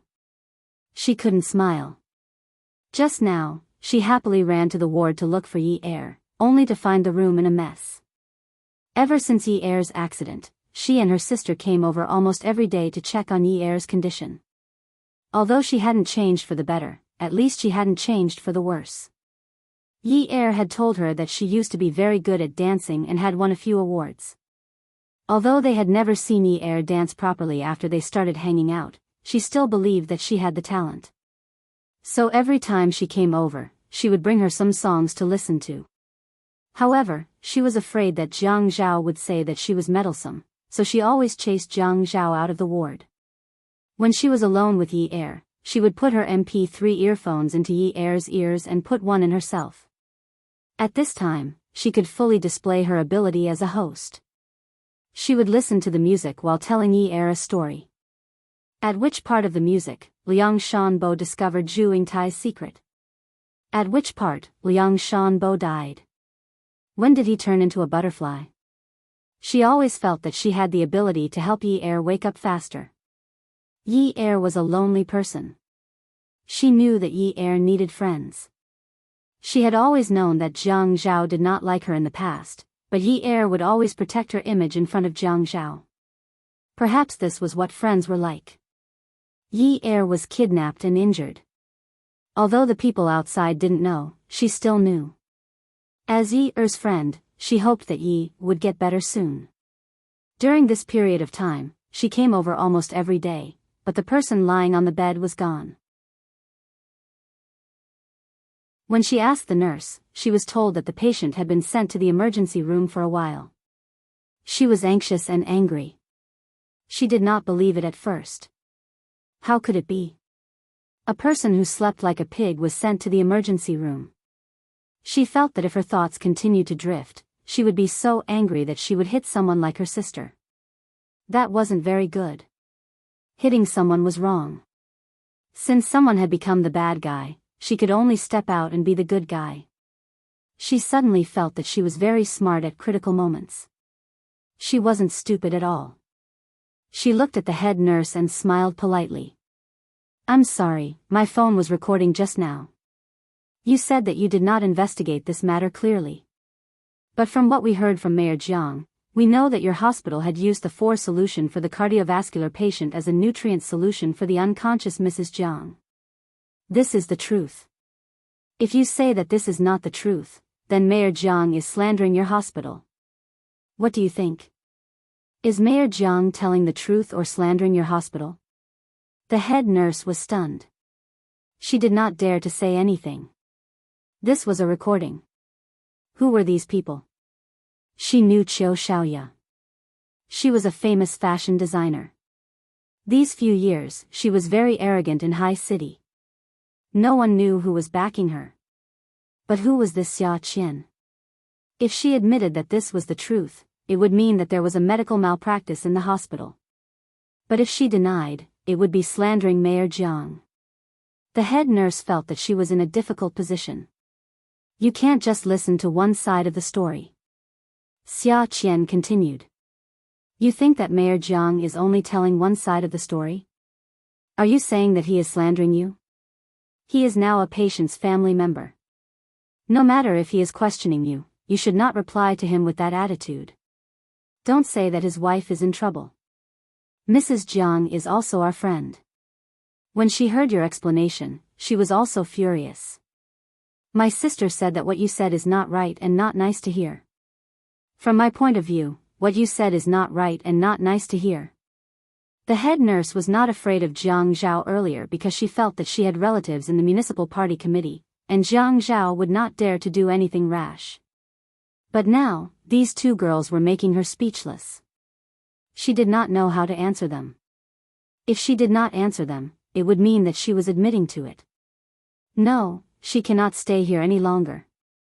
She needs to find someone who has the right to speak. She cannot bear the responsibility of spouting nonsense. The door of the emergency room was opened again. The soundproofing inside was very good. Those who wanted to go in had to ring the bell. This way, the doctors could focus on saving the patient. Those who came out did not know what had happened outside. When the person saw Jiang Zhao, he pulled down his mask. It was the deputy director of the hospital. He said politely, Mayor Jiang, you are here. Mrs. Jiang's condition is good now. She has regained consciousness. But because she was given the wrong medicine, we still need to observe her for a while. I have to find out the truth about this matter. He looked at the head nurse who had finger marks on her face and frowned. The head nurse is here. Call the nurse who was on duty to give Mrs. Jiang the 4-drip to the office. Jiang Zhao walked over and did not pursue the matter of the medicine.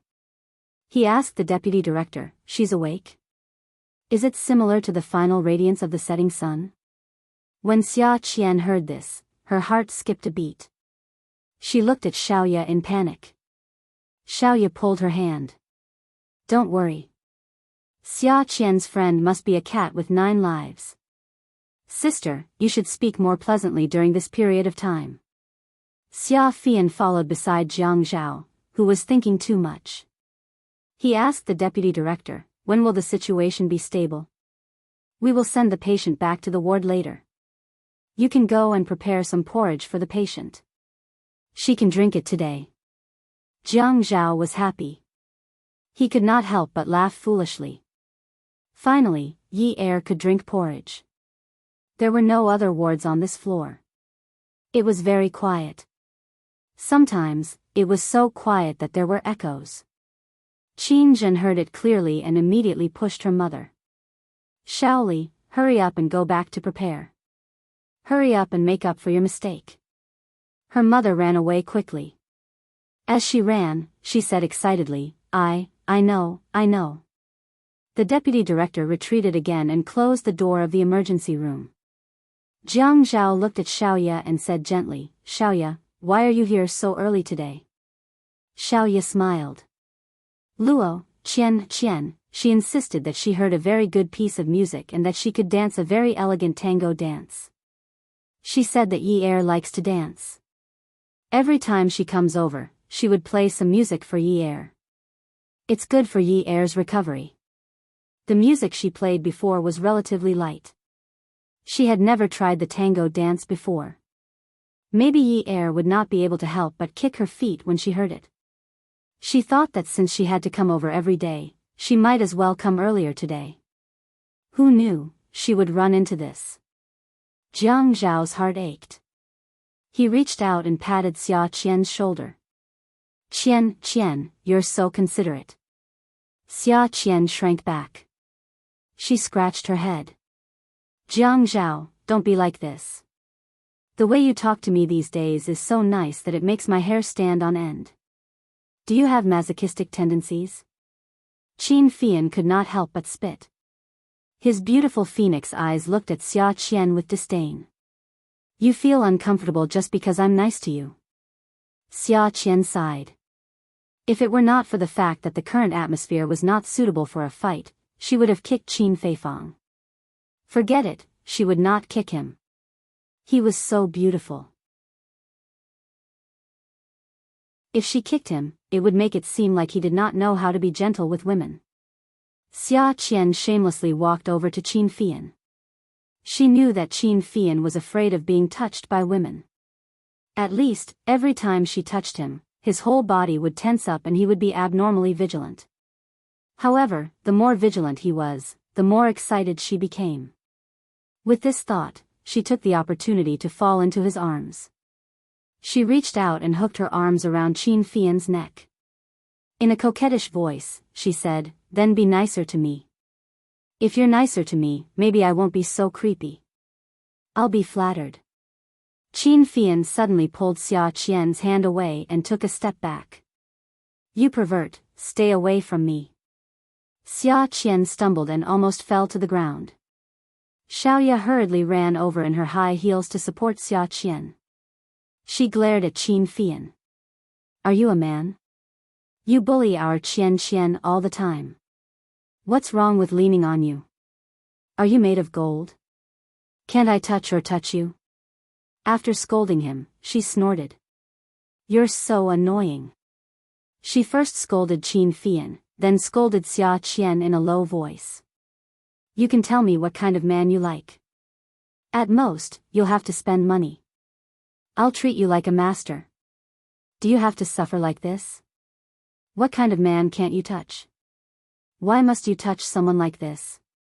The words, "Why must you touch someone like this?" were clearly hinting at something. They were full of sarcasm and contempt. Qin Fian wanted to stomp his feet, but he glanced at Jiang Zhao. Jiang Zhao shook his head, indicating that he shouldn't quarrel with Xiaoya.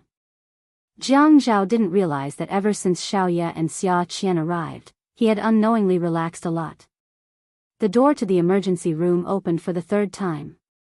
This time, the bed was pushed out. He didn't notice that there were a few doctors and nurses. He just walked over, held the side of the bed, and touched the woman's face.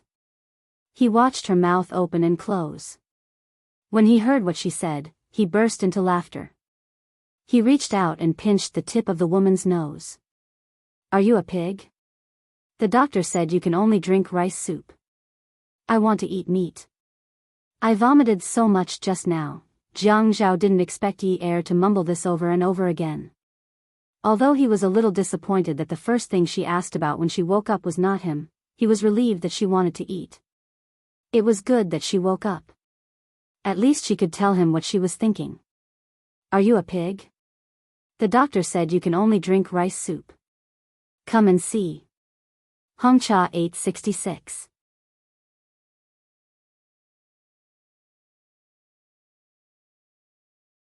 Chapter 579. After Qinzhen asked her mother to go back to get the rice soup, she quickly walked over to Jiang Zhao. She wanted to check on Yi Er's condition, but when she saw that Jiang Zhao had completely forgotten himself, she immediately dismissed the idea of interfering. Instead, she grabbed Qin Fian's hand. Qin Fian had been following Jiang Zhao the whole time. Now that he was pulled, he snapped back to reality. Seeing that Qinzhen was pulling him, Qin Fian took a step back. "Auntie, what's wrong?" Qinzhen looked at her son and turned around. "Fian, later on, go and deal with the matter of today's medicine. While you're at it, send Yi Er's friend off. Yi Er has woken up, but let Jiang Zhao be alone with her for a while. I really can't bear to disturb him." Qin Fian was in a difficult position. Wasn't Auntie chasing away the visiting guests? But, although he didn't like Xia Qian, she was still Yi Er's friend. She had genuinely come to visit, and even his brother had expressed his gratitude. They can understand. Now it seems that Yi Er has something to say. Let the two of them talk. The rest of us should stay away. You know that I've always been very open-minded. After Qin Jin finished speaking, she smiled warmly at Xiaoya. Xiaoya immediately understood. Then Auntie, please help us tell Jiang Zhao that we'll come over tomorrow. Qin Jin's smile widened. Thank you for your understanding. Xiaoya said, it's fine, it's fine. However, Xia Qian lowered her head unhappily. How could these rich people be like this? None of them were as good as Yi Er. She had come to visit Yi Er out of goodwill, but she wasn't allowed to go to the ward. Today, she had even specially brought along some good songs. Qin Fian said to Qin Zhen, since that's the case, you can go with me and leave later. Qin Fian, Xia Qian, and Xiaoya followed them all the way to the elevator.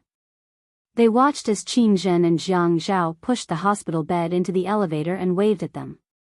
When the elevator doors closed, Qin Fian said to Xiaoya, Miss Qiu, I'm really sorry. My aunt didn't mean any harm. Xiaoya waved her hand. President Qin, you don't have to be so polite. Auntie's heart aches for Jiang Zhao.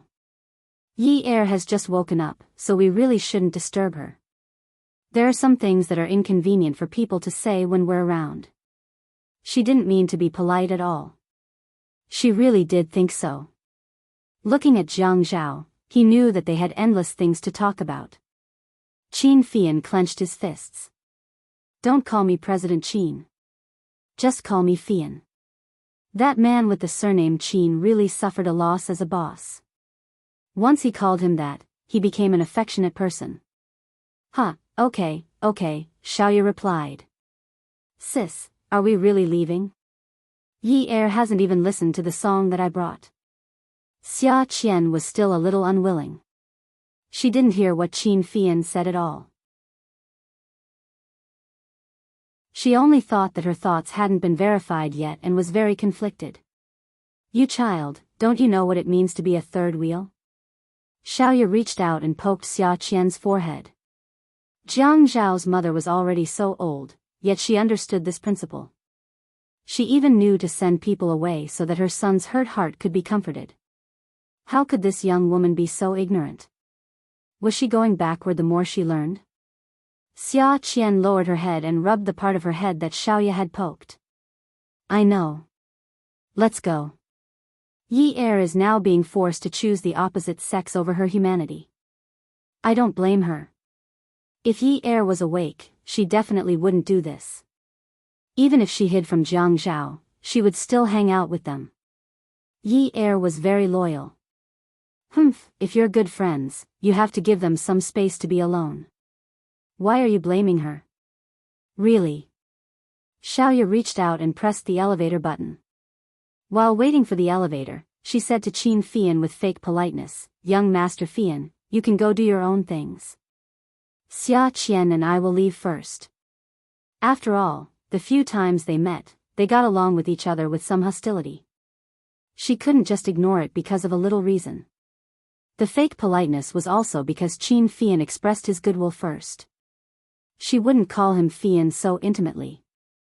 Who asked this man to be so unfriendly to her sister every time? My aunt asked me to send you guys off, Qin Fian said. There's no need. We drove. Qin Fian wanted to sneeze, but felt that it was very impolite. He took out a handkerchief from his trouser pocket. It was an exquisite English checkered handkerchief. He put it on his nose and elegantly rubbed his itchy nose. When he felt that it wasn't so itchy anymore, he put the handkerchief back into his trouser pocket and said to Xiaoya, Then I'm sorry. He didn't have any intention to continue being polite. It was as if he was just going with the flow. Xia Qian frowned in disdain. Hypocrite. How fake was this guy to say something like that? It was just like attending a wedding. At a wedding, you send a red packet and the other party will reject it. You don't need it. You can just come. But the strength of the push was like Tai Chi. If they don't want it, then don't put the red packet into the bride and groom's pocket. If they accept it, then accept it. Why did he have to fake politeness? Oh, you really want me to send you off? Qin Fian put his hands in his trouser pockets and raised his eyebrows. His devilish face bloomed with a charming smile. At this moment, the elevator came up. He let the woman enter the elevator first and followed in. He reached out and pressed the one button. The wall in the elevator was as bright as a mirror. He looked at Xia Qian's reflection in the mirror and said with a smile, I didn't expect you to really want me to send you off. But you already said that you don't want me to send you off. Xia Qian, don't you think so? Xia Qian shrugged and deliberately raised her chin to show off her assets. She shook her beautiful hair and looked at the man in the mirror with an arrogant smile. You think too much. Although you changed your mind and wanted to send me off, I have a car. So, I don't need you. You should drive your car to the various nightclubs and wait for the fierce attacks. Those are more valuable. Xia Qian felt that in front of a rich young master like Qin Fian, it was very important that she didn't have a car. She had to say it out loud. His car was a car with 4 wheels. Her car was also a car with 4 wheels. There wasn't much difference between them. Don't think that young master is so great just because he comes from a rich family. She didn't believe that his 4 wheels could be used as a rocket. Little guy. Xiaoya chuckled. She never stopped Xia Qian from causing trouble outside because Xia Qian wouldn't cause too much trouble. She was the elder sister. An elder sister's role was to protect her younger sister. She was to protect her younger sister at all times. She even indulged and spoiled her younger sister. Xiaoya had always been doing this. It was just that Xia Qian was very sensible and hadn't caused any trouble that she couldn't clean up. Qin Fian reached out and rubbed his eyebrows. This woman, if she wanted to ridicule him, she couldn't come up with something new. He didn't even want to talk nonsense with this kind of woman. She wasn't even as cute as the beauties in his company. He raised his wrist and turned it, revealing a pure gold watch band. He tilted his wrist inward so that the surface was facing him. The people around him could see the sparkling diamond. Qin Fian looked at the time. The elevator had just reached the first floor. He said, Miss and Miss, goodbye. Then he strode out. Xia Qian looked at Qin Fian's tall back and rolled her eyes. She said to Xiaoya, Sis, look at him. I've never seen such an arrogant gay. So what if he's gay? Huh, shouldn't he be arrogant? Have you ever seen a rich young master wearing a fake watch? Shouldn't a rich young master who dares to wear a fake watch everywhere be arrogant?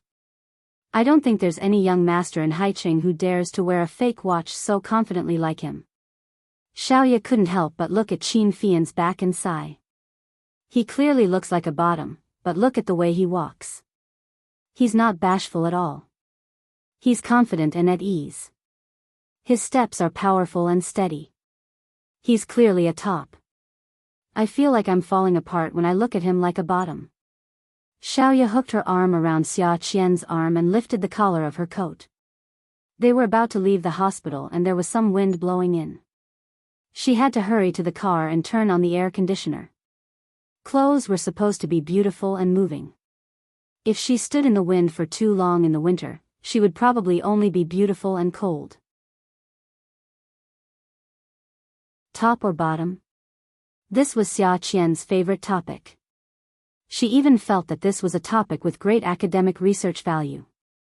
She really wanted to do an in-depth research on this topic for Qin Fian. Yeah, I think he's a top too. He's really muscular and has a great figure. She felt that her conversation had deviated a little. The topic just now was clearly more explosive. A fake watch? She turned her face in shock and looked at Xiaoya as if she had seen an alien. That's impossible. Why would a member of the Qin family wear a fake watch? He wouldn't wear a fake watch even if it cost 10 million yuan, let alone hundreds of thousands or millions of yuan. This is too embarrassing. Xia Qian was indeed very stupid most of the time, so her thoughts immediately rose to another level and reached an absolute height. She frowned and sighed. What does it mean for a rich young master from such a big family to wear a fake watch? Does it mean that a bottom like Qin Fian is a bottom who knows how to live a good life? They're both watches, but in this bottom's eyes, it's just looking at the time. No matter how expensive a watch is, it can't be used for 25 hours a day. Since it can't use the extra time, it's no different from an ordinary computer monitor or phone. So, after much consideration, Qin Fian chose a fake watch. Not only does it give him face outside, but it's also economical. The money he saves can be given to Mr. Dezong to spend. Isn't it the best of both worlds? After Xiaoya heard this, she bent her leg and kicked Xia Qian's, but in an unladylike manner. Why are you so stupid? Since when did Qin Fian become synonymous with knowing how to live a good life? Would a man who knows how to live a good life use a handkerchief that costs a few thousand yuan? Xia Qian suddenly remembered the checkered handkerchief she took from Qin Fian's pocket. It was folded neatly, just like the clothes he wore. It was beautiful, neat, and clean. A handkerchief cost a few thousand yuan? God! Was his brain kicked by a donkey? It was just wiping his nose and saliva. She could ask her sister to make 100 handkerchiefs for him. It would only cost a few thousand yuan. It was too extravagant. However, if her sister could say that it was a handkerchief worth a few thousand yuan, then it must be one. She stopped in her tracks and looked at Xiaoya, who was so cold that she was about to sneeze. Isn't the handkerchief fake? Could it be that Qin Fian's outfit was fake in order to confuse the public? Nonsense, the handkerchief is real. I make clothes. Can't I tell if it's real or fake? But the handkerchief only costs a few thousand yuan. His watch costs a few million yuan. Xiaoya said, but a fake handkerchief only costs a few dozen yuan, and a fake watch costs more than 50,000 yuan. Didn't you calculate the ratio? If he really knows how to live a good life, wouldn't he be wearing a fake from head to toe? His suit costs more than 100,000 yuan, and his leather shoes are purely handmade in Italy. They cost tens of thousands. Why is he wearing a fake watch? Even a layman like me can tell after looking at it a few times. How can people in his circle not be able to tell? Sister, you're not lying to me, right? You really can tell? I really can't tell. Let alone a fake watch that costs more than 50,000 yuan. Even if it's made into 5,000 yuan, I can't tell. What's the difference? Add Songshu 566.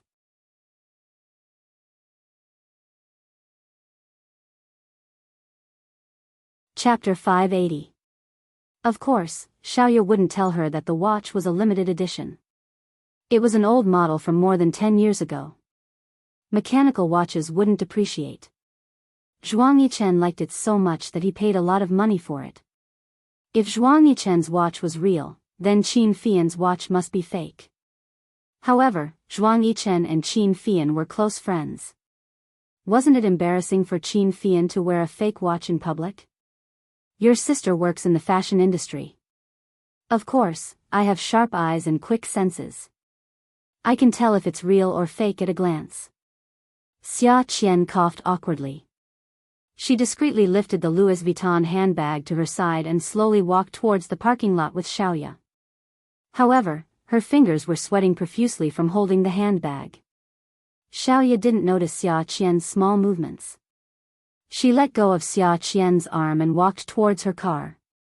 You can drive your lousy car away. I don't want to go the same way as you. Humph. She gave her 200,000 yuan to buy a 20,000 yuan second-hand car. How embarrassing. Xiaoya suddenly remembered that Zhuang Yichen had also given her 5 million yuan to buy a car. In the end, she bought a 200,000 yuan car with an automatic transmission. She finally understood why Zhuang Yichen didn't give her any money after that. Now, she didn't want to give Xia Qian any money either. She was AF** king scammer. Not only was she a fool, but she was also a scammer. This time, Xia Qian didn't say anything about sisters sharing weal and woe. Instead, she quickly ran to her second-hand Geely. The remote control car lock had already beeped twice. She inserted the key into the keyhole on the door handle and turned it. Xiaoye chuckled. Are you possessed by a ghost today? Xia Qian quickly said, it's too cold. Let's go back quickly. Yi Er's mother-in-law won't let us visit her. Let's go back quickly. After saying that, she quickly got into the car, threw the LV bag in her hand into the passenger seat like a hot potato, started the car, and immediately fled. Yi Er closed his eyes and muttered softly. He wanted to eat some meat, but his heart was too uncomfortable. Jiang Zhao repeatedly asked the doctor if he could eat some meat, even if it was just meat soup. The doctor looked at the patient who had his eyes closed and said from time to time, I want to eat meat. My heart is repulsive. He did not know whether to laugh or cry. Mayor Jiang, Mrs. Jiang had just woken up, and it is not suitable for her to eat meat. Even if it is meat soup, there are many ingredients in it that cannot be easily absorbed. After all, the patient had been on 4 drips for a long time.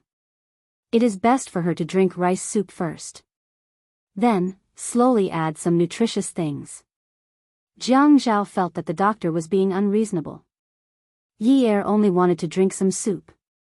It's not like she really wants to eat meat. That's too unreasonable. Then don't give her thick soup.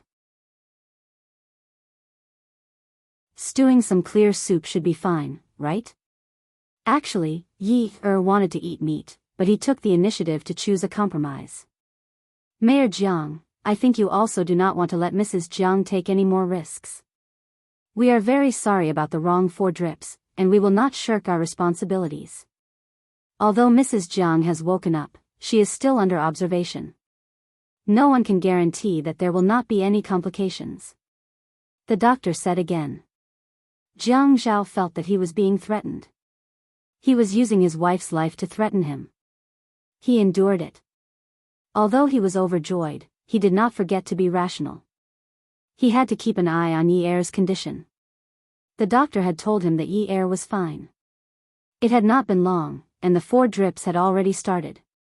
But he was not present at that time, and he did not know how long it took.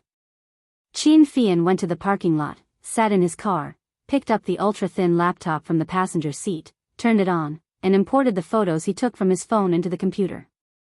He felt that he was more rational than Jiang Zhao at this time, at least when everything had calmed down. Suddenly, he thought of something and called Jiang Zhao. Brother, the infusion equipment, whether it's the shelf or the tube, can't be moved. Put it in its original position. I think it's better to consider things more carefully. At least let Zhua Hao take it back and compare his fingerprints. I suspect that this matter is not a simple medical accident. It's common for hospitals outside to give the wrong infusion, but this is a private hospital. Every room has a special nurse, and the medicine is almost 1-to-1.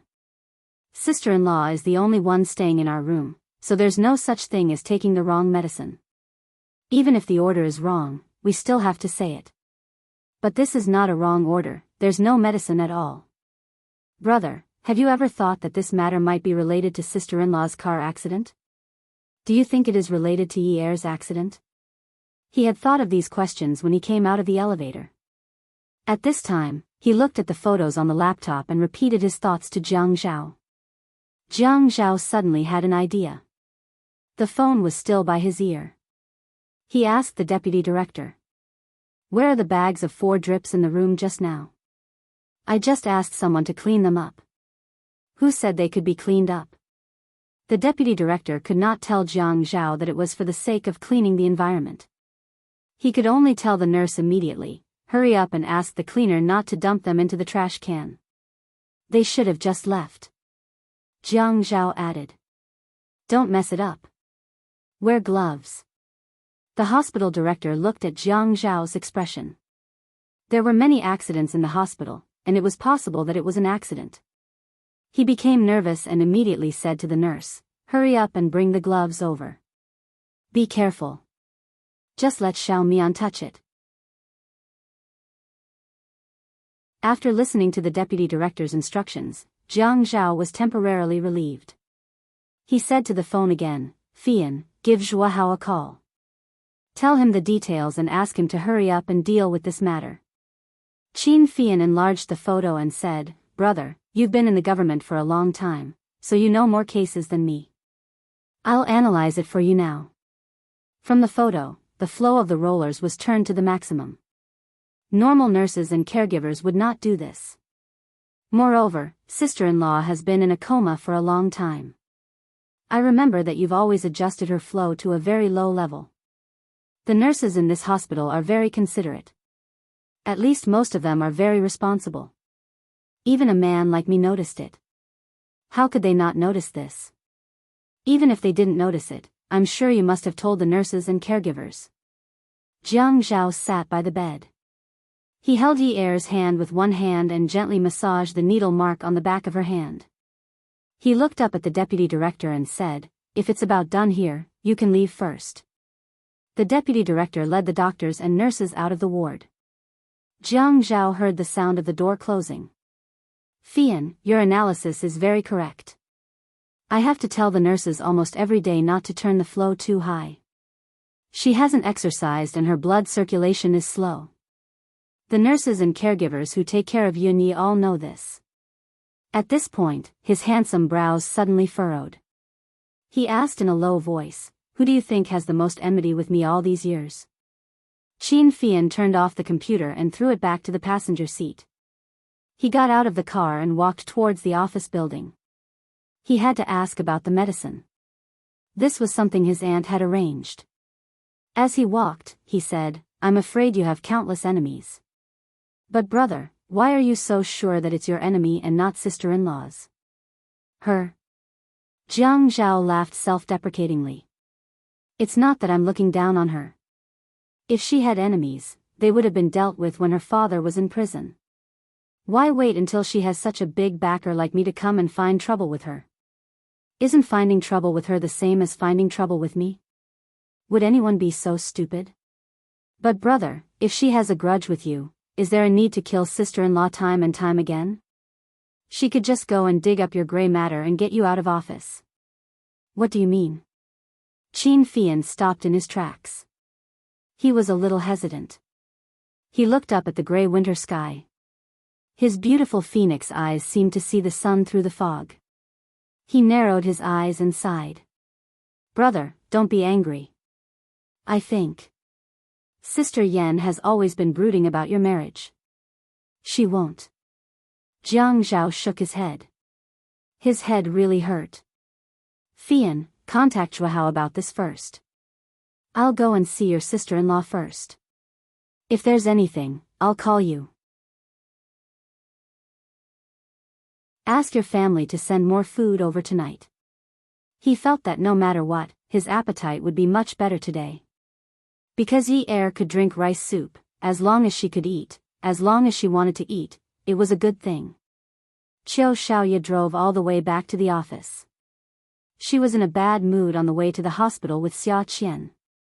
After all, she had gone to see her unconscious friend. When she heard that Yi Er was in the emergency room again, she was also in a bad mood, so she hit her. But when she came out of the hospital, her mood was even worse. Even though Yi Er could eat now, she was still in a bad mood. During this period of time, she had been in a bad mood. Just now, she was clearly in the wrong. She wanted to cause trouble. Even if Jiang Zhao had a conflict with the head nurse, it was not up to her to stand up for him. Her attitude made her look like a shrew. However, the last time she had brought her sister and Yi Er to the nightclub to look for male prostitutes, Zhuang Yichen had come before they could have fun. She also knew that a month after that incident, the news of a few handsome men who used to work at the nightclub had their fingers chopped off came out. One of them had his hamstrings plucked. It was probably done by Zhuang Yichen. This man would not let anyone get hold of him when he did things. He had said that she was not allowed to betray him. Therefore, the male prostitute's leg that she had sat on could not be kept, and his hand could not be kept. At that time, they had clearly broken up, but he still sent someone to follow her. She always knew. This time, it was really annoying. The head nurse actually did not slap her back. She had not seen Zhuang Yichen in a long time. He also did not look for her. She even had a feeling that her every move was under his watch. What if the head nurse slapped her back today? Would he appear? She felt like she had been forgotten by Zhuang Yichen. She felt inexplicably disappointed. In the past, he would also not contact her for half a month. She would never call him. When he needed her, he would contact her and ask her to wait for him at the apartment. But it was different now. They had broken up. If the head nurse slapped her back today, in a few days, would there be news of her being disfigured or having her hamstrings pulled? Xiaoya repeatedly and uncontrollably had such vicious thoughts. Awesome novel, Songshu 566.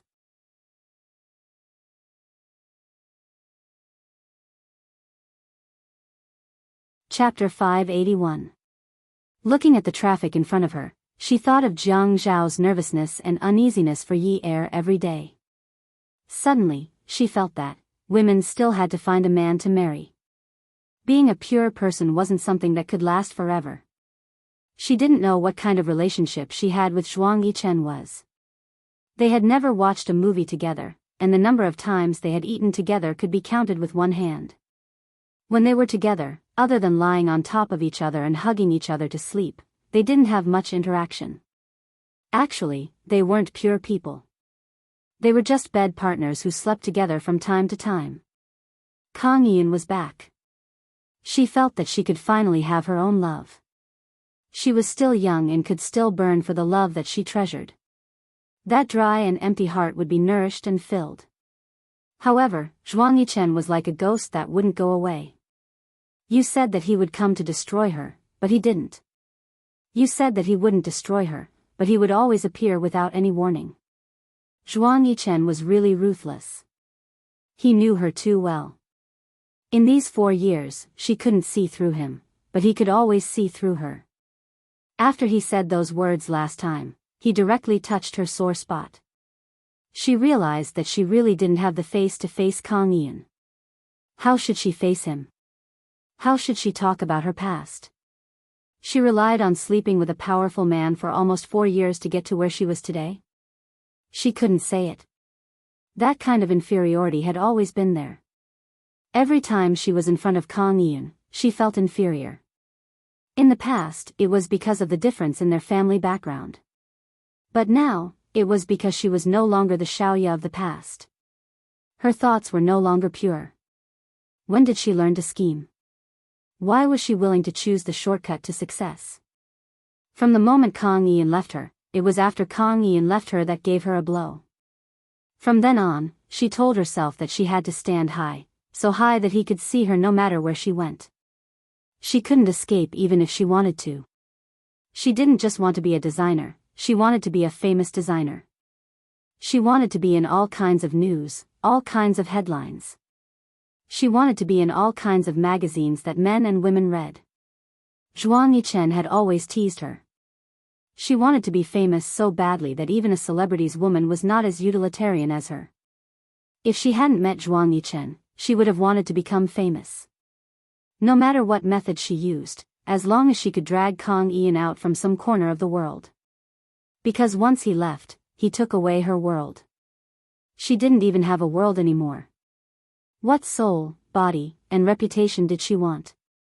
Therefore, after getting into Zhuang Yichen's bed, she became famous, and her reputation became more and more famous. Qiu Xiaoya was a signboard in the fashion industry, and many companies even invited her to join them and give her an annual salary. Because of Kang Yun, her life had become so bright and beautiful. She was the dream of countless girls in High City who wanted to start their own business. Some people helped her write her autobiography, some invited her to do interviews.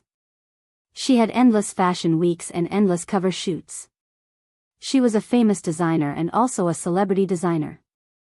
But no one knew that all of this was because of Kang Yun, and because of Zhuang Yichen. At that time, Zhuang Yichen had given her 5 million yuan to buy a car, but she bought a car that cost more than 200,000 yuan. After that, in a fit of anger, he didn't give her any more money. But now, she didn't even dare to count the money that he had spent on her. She was afraid that she would be scared silly. In fact, sometimes when she thought about it, she didn't know what she was worth. Maybe Zhuang Yichen was too rich, so he didn't care about spending money for her, and let her enjoy the glory of being the moon surrounded by stars. But she had never cared about the money. Whenever she thought about those things, she would feel empty. She earned a lot of money, but she didn't know how to spend it. She made clothes herself, and she had endless clothes to wear. She would make whatever style she liked. Those international brands always had something that she wasn't satisfied with, so she would make a style that she liked. She saved money again. But Zhuang Yichen was such a cold person, and yet he still praised her. It's not bad. It suits you. Hearing him say that, she felt even more that she couldn't spend the money. The car drove very slowly. When she reached the studio, the employees were already preparing to get off work. She swung the car keys in her hand and walked slowly upstairs in her high heels. The building was on the 4th floor, and the lower floor was the finished products exhibition area. It was decorated in a stylish style, and it was almost 700 square meters. It was divided into several areas, and the clothes were displayed according to their style. The 2nd floor was the guests' fitting area, and it was warm and comfortable. The 3rd floor was the employees' work area, and the designers were very busy. The 4th floor was her office area. It was empty and mainly white, mourning the former Qiu Shaoya. Although the building wasn't in the city center, it was in the center of the wealthy district in the south. Zhuang Yichen was a rich man, and this building wasn't rented. He bought it, and the owner's name was Qiu Shaoya. From now on, she would not work in the future, and she would rely on the rent of this building to live a leisurely and decadent life. She remembered that when she heard the news that day, she worked hard to serve Zhuang Yichen in bed for the whole night. She played with all the tricks, and he rode her body with satisfaction. His voice still echoed in her ears. Qiu Shaoya, you're a demon. You're Qiu Shaoya. Just as she reached the 4th floor, she pushed the door open and smelled a familiar cigarette smell. This guy. Designers liked a free space, and the office didn't have too many complicated displays. Everything was painted white, and even the floor was filled with white glue. The desk was simple and big, just like the office. She closed the door behind her. The man was sitting in her office, crossing his legs on the desk and swinging his feet. His leather shoes were shiny as new, and his body was lying on the chair lazily. He held a cigarette in one hand and a draft in the other. She didn't know if he really understood it, but he teased, "Yo, you know I'm here, and you still want to come in?" Xiaoya ran her fingers through her hair and changed into slippers that she only wore in a private space. Her feet touched the ground, and her body relaxed. It was so comfortable. It turned out that the glamour was for outsiders to see, and the comfort and warmth were for her to enjoy. "This is my office.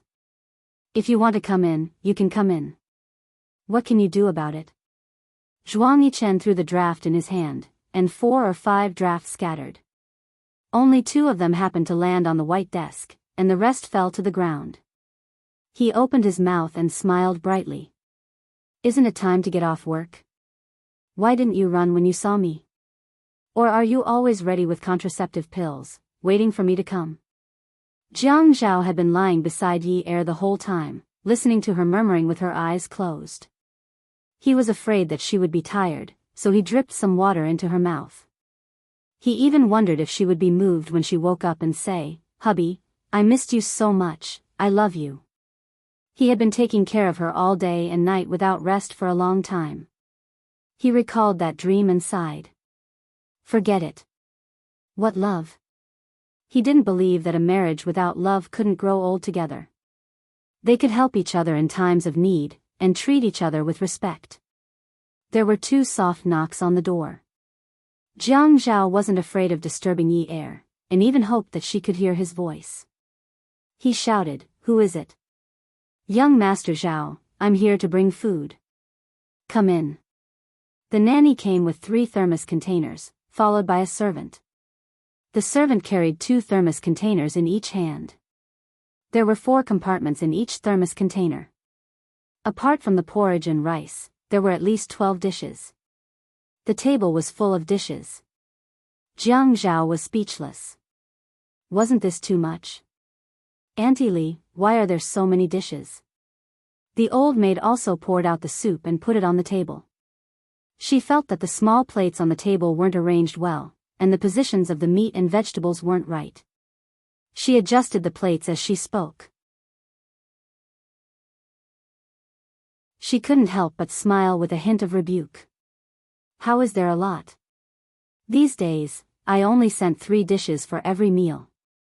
Today, there are 2 more dishes. Young Master Fian said that you have a good appetite today, so I made some dishes that you like. I estimated that I haven't finished making all the dishes that you like, so I'll make some more tomorrow. You have to eat more. You've lost weight recently. Jiang Zhao sighed. There was nothing he could do. Forget it. Who told him to be so talkative? He had to tell Fian that he wanted more dishes. Grandfather probably couldn't wait to move the table from home. The old maid looked at Jiang Zhao with some guilt. Although Jiang Zhao didn't reprimand her, the way he walked past her without saying a word made her feel worse than if he had reprimanded her. Young Master Zhao, you eat first. I'll go feed young madam. No need. I'll do it. Jiang Zhao felt that how could he let the old maid do such a joyous thing. Yi Er woke up and could eat. It was natural for him to enjoy this kind of satisfaction. He had been waiting for her to wake up. The Qin family's servants were very attentive.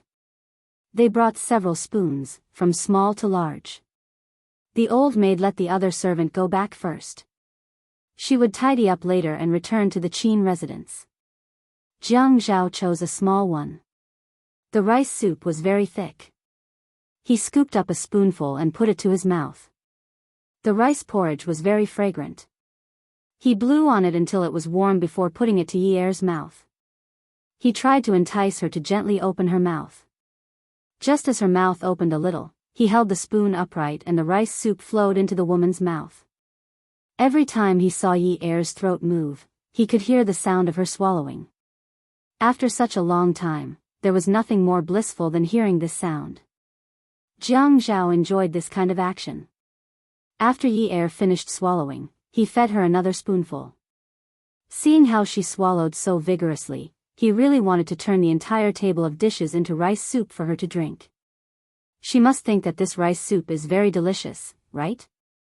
Until Yi Er lazily opened her eyes and looked at Jiang Zhao. Her eyes were wet and the corners of her mouth twitched from time to time. It was as if she had been greatly wronged. The spoon in Jiang Zhao's hand paused just above Yi Er's lips. He looked at her and his eyes couldn't help but moisten. He held it in and forcefully swallowed his saliva.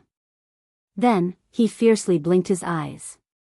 After he blinked his eyes dry, it all flowed into his heart. Look at her small appearance. Look at her weak and listless eyes. Look at her trembling lips. Sigh, she must be feeling terrible. The corners of Yi Er's mouth twitched slightly at first. Then, she looked down and stared at the spoon above her mouth. As Jiang Zhao's hand was trembling, a few drops of rice soup dripped down and landed on her lips. She stuck out her tongue and licked it. When she licked it, the tears in her eyes turned into tears. Jiang Zhao saw Yi Er licking the rice soup and quickly regained his senses. He scooped another spoonful of rice soup and coaxed her gently. Yin Yi, don't be sad. Don't be sad.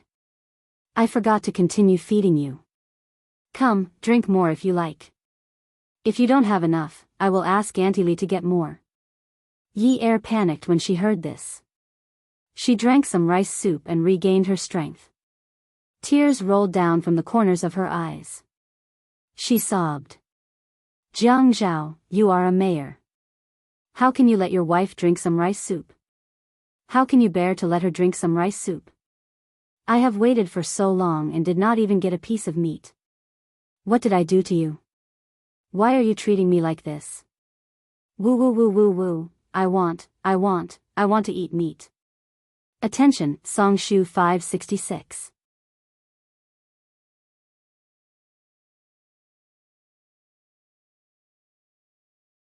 Chapter 582. Jiang Zhao was about to feed Yi Er the rice soup when he stopped. He burst into laughter, and the rice soup spilled onto Yi Er's face.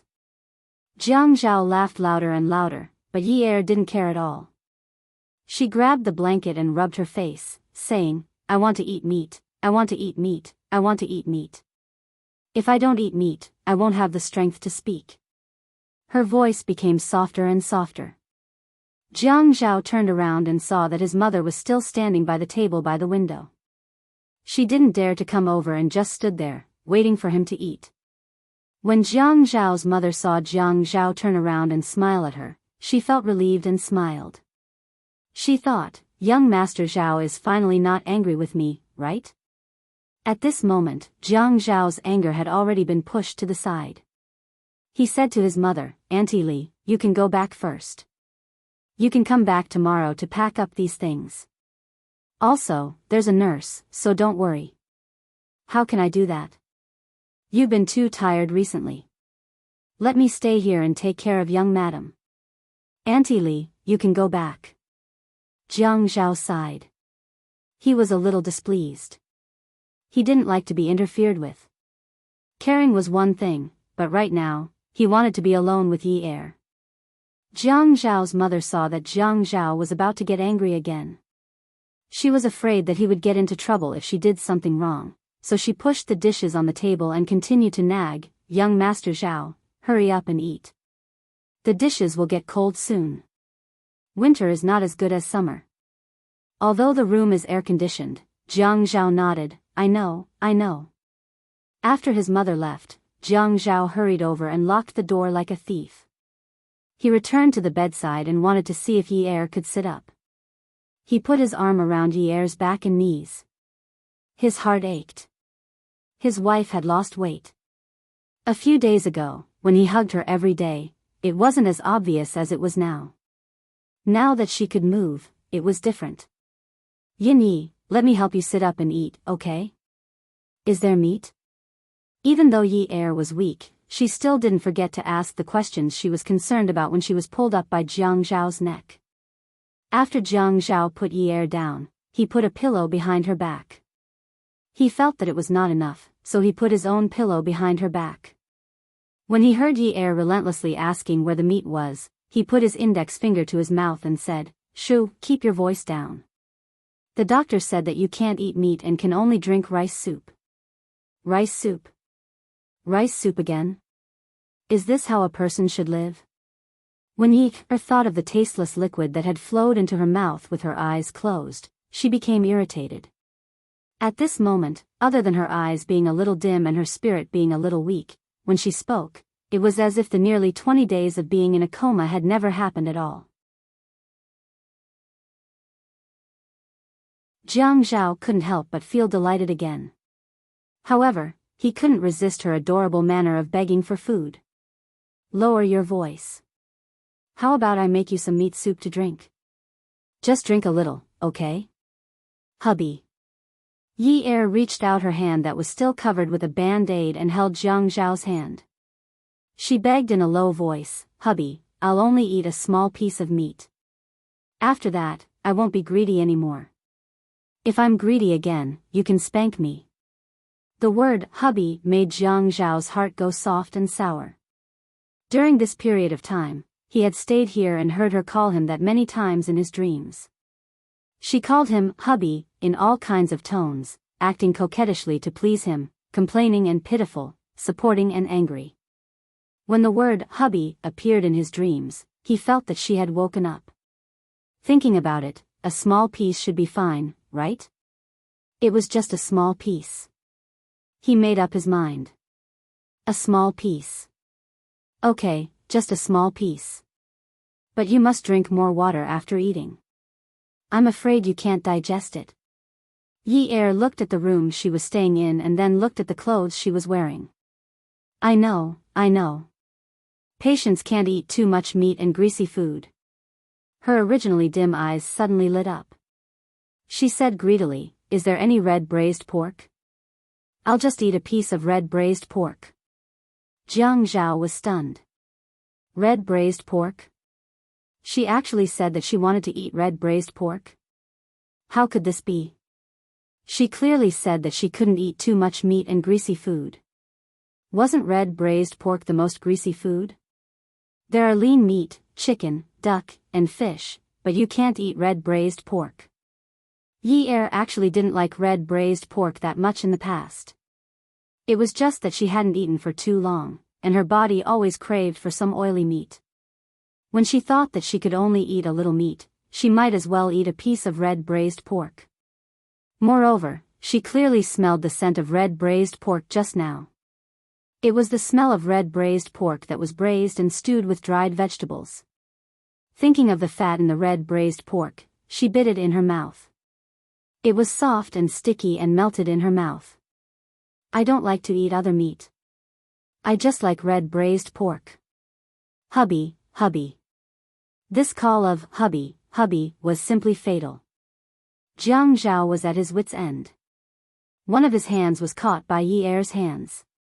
Her hands were very cold and the back of her hands were bruised because of frequent transfusions. Her other hand pressed against her forehead and rubbed it again and again. She was very conflicted. The doctor said that she couldn't even drink the meat soup, but Yi Er directly jumped 2 levels. She didn't want the meat soup or lean meat. She wanted red braised pork. He was afraid that Yi Er would agree to the doctor's words as soon as she ate the meat. He was afraid of the consequences. But if he didn't let Yi Er eat, he couldn't bear to look at her pitiful face. It was as if she had just been released from prison. When the words, red braised pork, were mentioned, her eyes lit up. Every time she said it, she swallowed her saliva. Not only did she look like someone who had been released from prison, but she also looked like those children he saw when he went to the countryside in the mountainous areas.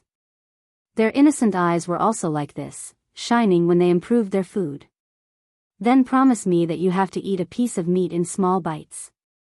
You can't swallow it all at once. Drink some rice soup first before you eat. Jiang Zhao picked up the bowl of rice soup and handed it to Yi Er. Without a word, Yi Er snatched the bowl and gulped it down. She raised her wrist and wiped her mouth with her sleeve. I finished it. Drink it with that spoon of yours. I don't know how long it will take before I can eat meat. Jiang Zhao was speechless. He was worried that she would choke if he fed her too quickly. In the end, she picked up the bowl and drank it in a few mouthfuls for the sake of eating meat. At this time, Jiang Zhao was like an old mother. He poured half a bowl of rice soup and picked up a piece of red braised pork from the table. He placed it in the bowl of rice soup and carried it to Yi Er to sit down. He used his chopsticks to split the soft red braised pork into 2 and stirred it twice. He then split it into 4 and stirred it a few more times. Yi Er was anxious. She stared at the red braised pork and asked, "Honey, what are you doing?" "Washing the oil. It's too oily. It's not good for you to eat it."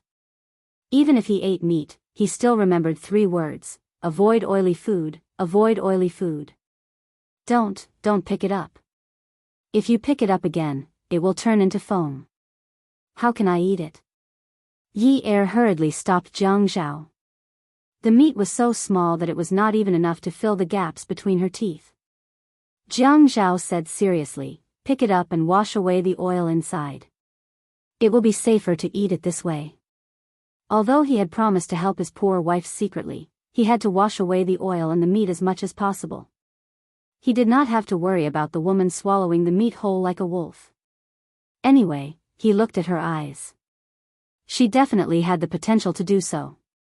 Jiang Zhao buried his head in his actions and ignored the woman who had not eaten oily meat for 20 days. Her eyes were green and full of sorrow and pain.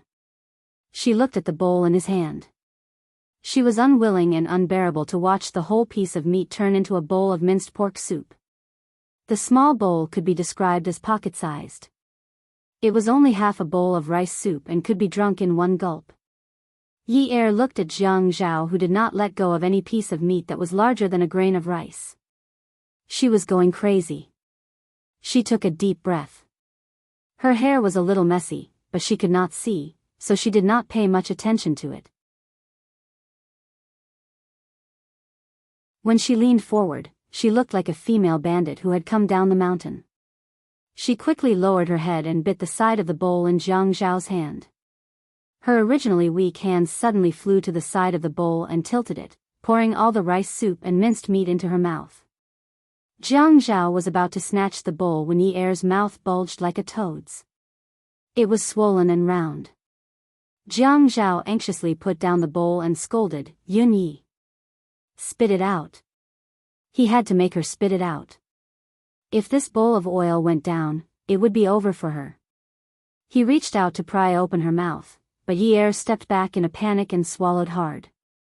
Her eyes were forced to roll back as she swallowed it. It was useless for Jiang Zhao to regret or be angry at this time. He could only blame himself for being soft-hearted and causing such a big mistake. He even said that he would wash the oil off the meat for her, but she drank it all in one gulp without even chewing. He was so angry. Yi Er widened her eyes and shook her head. It was not bad. The meat soup was better than the rice soup, but she did not seem to have tasted the meat. She tried hard to recall the taste of the meat in her mouth, but she could not remember it no matter how hard she tried. She remembered now. She did not eat the meat at all. Meat had to be slowly ground with the teeth and chewed slowly to get the fragrance out. What was the difference between her eating meat like this and drinking a big mouthful of water and swallowing a few pills in her mouth? "Jiang Zhao, give me another piece of meat." She was unhappy. She did not want to call him hubby anymore. This was Yun Yi in reality. "Yun Yi, you have no shame. You ate the whole piece just now." Jiang Zhao felt that he could no longer speak nicely to Yi Er. When she was not awake, he missed her so much. When she woke up, she drugged him and called him hubby, hubby, so intimately that it melted his heart. He had already indulged her in cheating him of meat, but she still went overboard and did not keep her promise. Now, it was even worse. She still wanted to eat it. If he spoke to her in a pleasant manner again, she would probably eat the whole plate of red braised meat. The corner of Yi Er's mouth twitched, and she said unhappily, "How is that food?" It was clearly drinking. "I did not enjoy the process of eating meat at all." "That doesn't count. Give me another piece. You don't have to wash it anymore. You can wash it if you want, but don't split it apart. Just wash the whole piece, okay? Let me chew it. I think my teeth need some exercise." "I need some exercise. Pick a big one for me." "Yun Yi." Jiang Zhao knew that this wife of his had the ability to anger him to death. Even if they had not spoken properly for more than 20 days, she could already make him so angry that smoke was coming out of his 7 orifices in less than 20 minutes. Not only did she want a whole piece, she wanted a big piece. "Yun Yi, you can only give me rice soup now. If you dare to mention meat again, I will never give you meat in this lifetime. If you don't give me meat, I won't sleep with you." Yi Er was not full or hungry, but she was craving for meat. She felt that only meat could solve her problem. "What did you say?" Jiang Zhao had just been fierce, so when he heard this, he could not help but laugh. "You won't sleep with me?" She smacked her lips. "Huh, do you think that's up to you? Don't I still have to sleep with you however I want to? Even if you want to sleep with me now, I can't be bothered to do it with you. Forget it." She only mentioned it slightly, and he already wanted to sleep with her so badly. But with this body, he still had to take care of it. Come and see, Xinwu 799.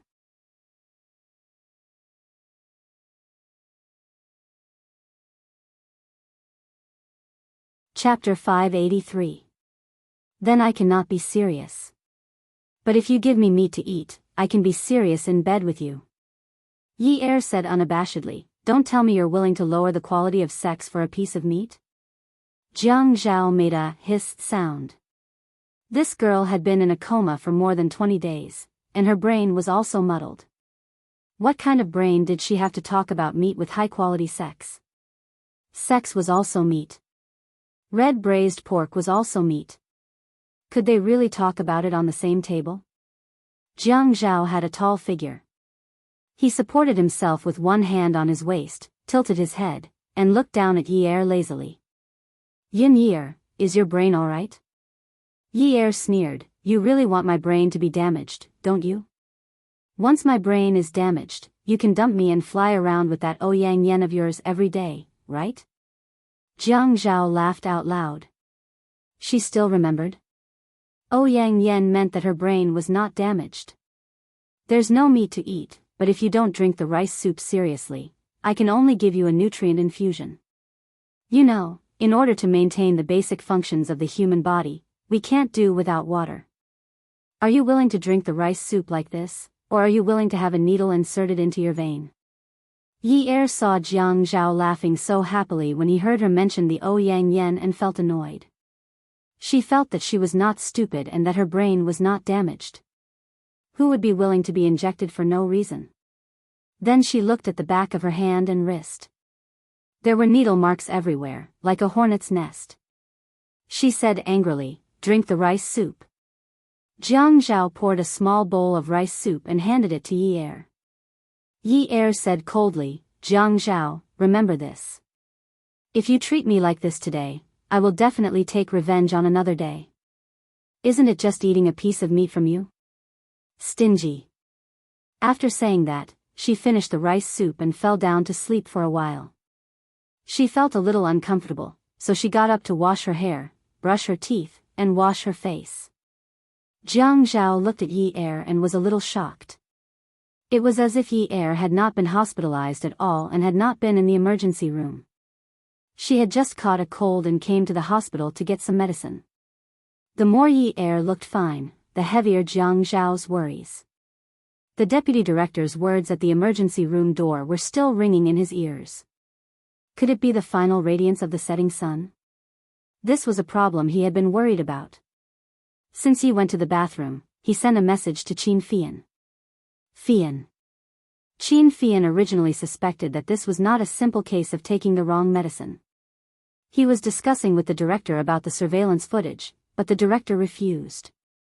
This was a high-class private hospital.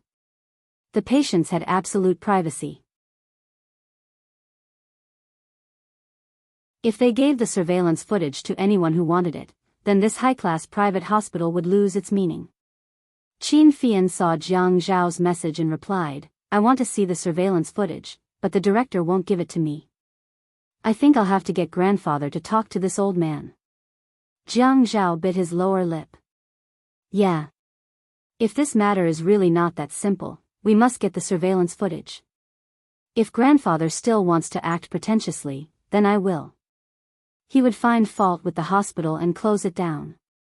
20 days later, all the information about the murderer had been cut off on the road by the river.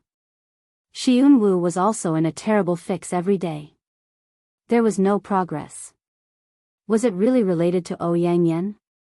Ouyang Yen was not that kind of person. He did not believe she would do something like that. Yi Er came out from the bathroom. She saw the untouched dishes on the table. As she dried her hair, she asked Jiang Zhao kindly, aren't you going to eat something? Jiang Zhao put away his phone and prepared to give Yi Er a hug. You're done. I'll be there in a minute. Yi Er added angrily, we've really returned to the olden days. The husband can eat lavishly while the wife can't sit at the table. She can only drink rice soup. Jiang Zhao watched as Yi Er returned to the bathroom like nothing had happened. Soon, the sound of the hairdryer whistling could be heard. He sighed, shook his head, and smiled. Unwu dropped the materials in his hands and walked to the balcony of the resting area. He looked down from the balcony outside Shi Empire's CEO office. The night was as dark as the sea, the cars were like beetles, and the people were like ants. Anan stood inside the room, looking at Yunwu's back. Her usually expressionless face couldn't help but crease into a frown. She picked up the materials one by one and put them away.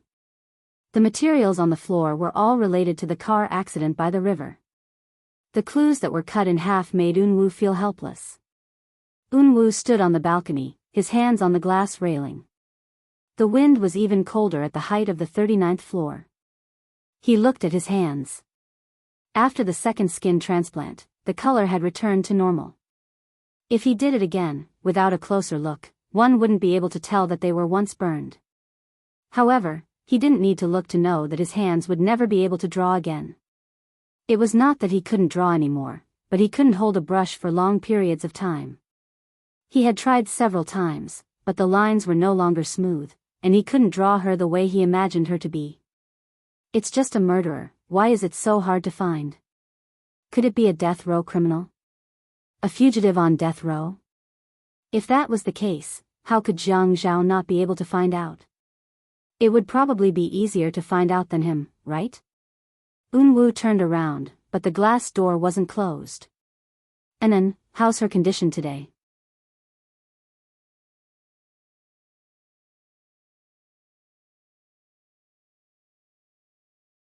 Anan was forced to participate in this act, and only now did she vent her dissatisfaction with him.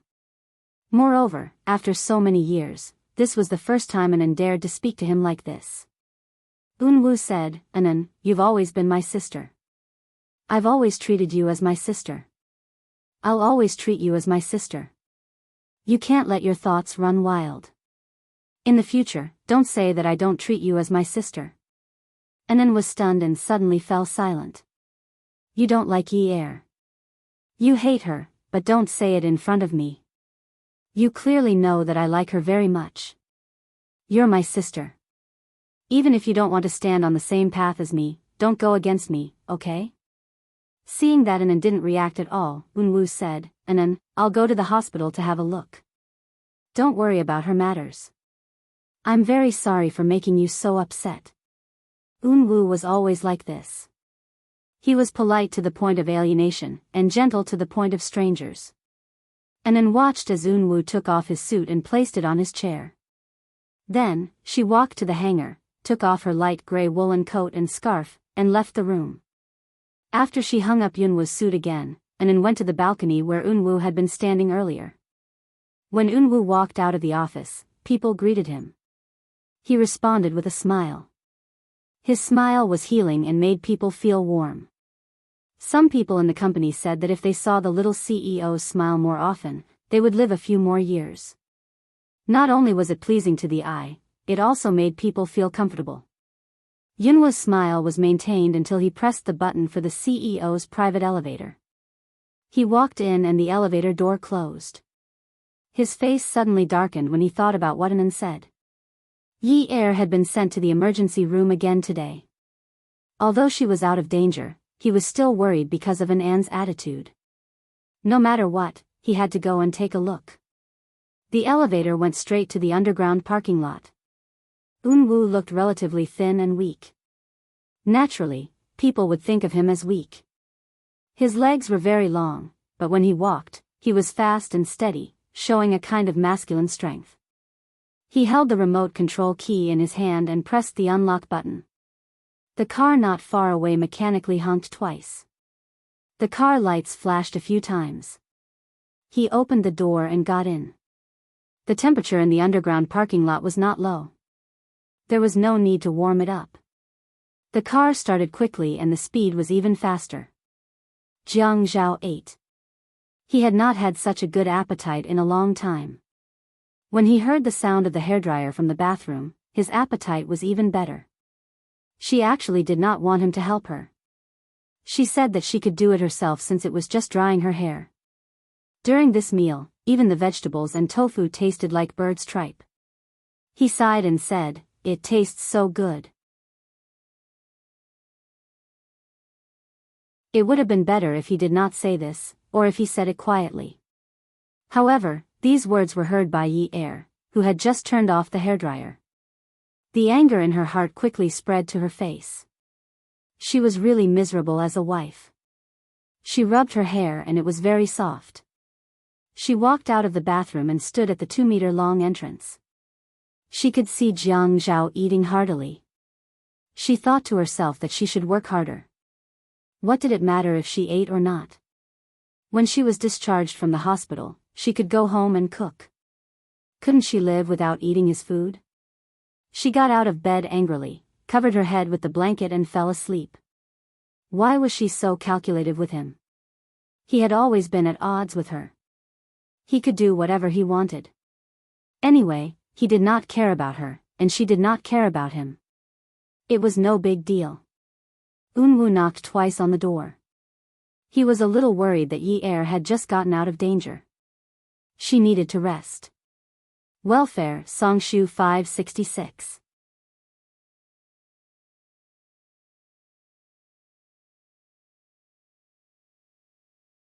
Chapter 584. Jiang Zhao thought it was a nurse who knocked on the door gently and politely. Since he was not afraid of being seen by the doctor, he put down his chopsticks and walked over to open the door. His expression immediately changed. "What are you doing here?" Eunwoo no longer had his quiet and scholarly temperament. Instead, he looked domineering. "Jiang Zhao, what am I doing here?" "I want to ask you, what are you doing here all day? Aren't you the one taking care of Yi-er? Do you always have to take care of her until something happens to her before you feel that you're important?"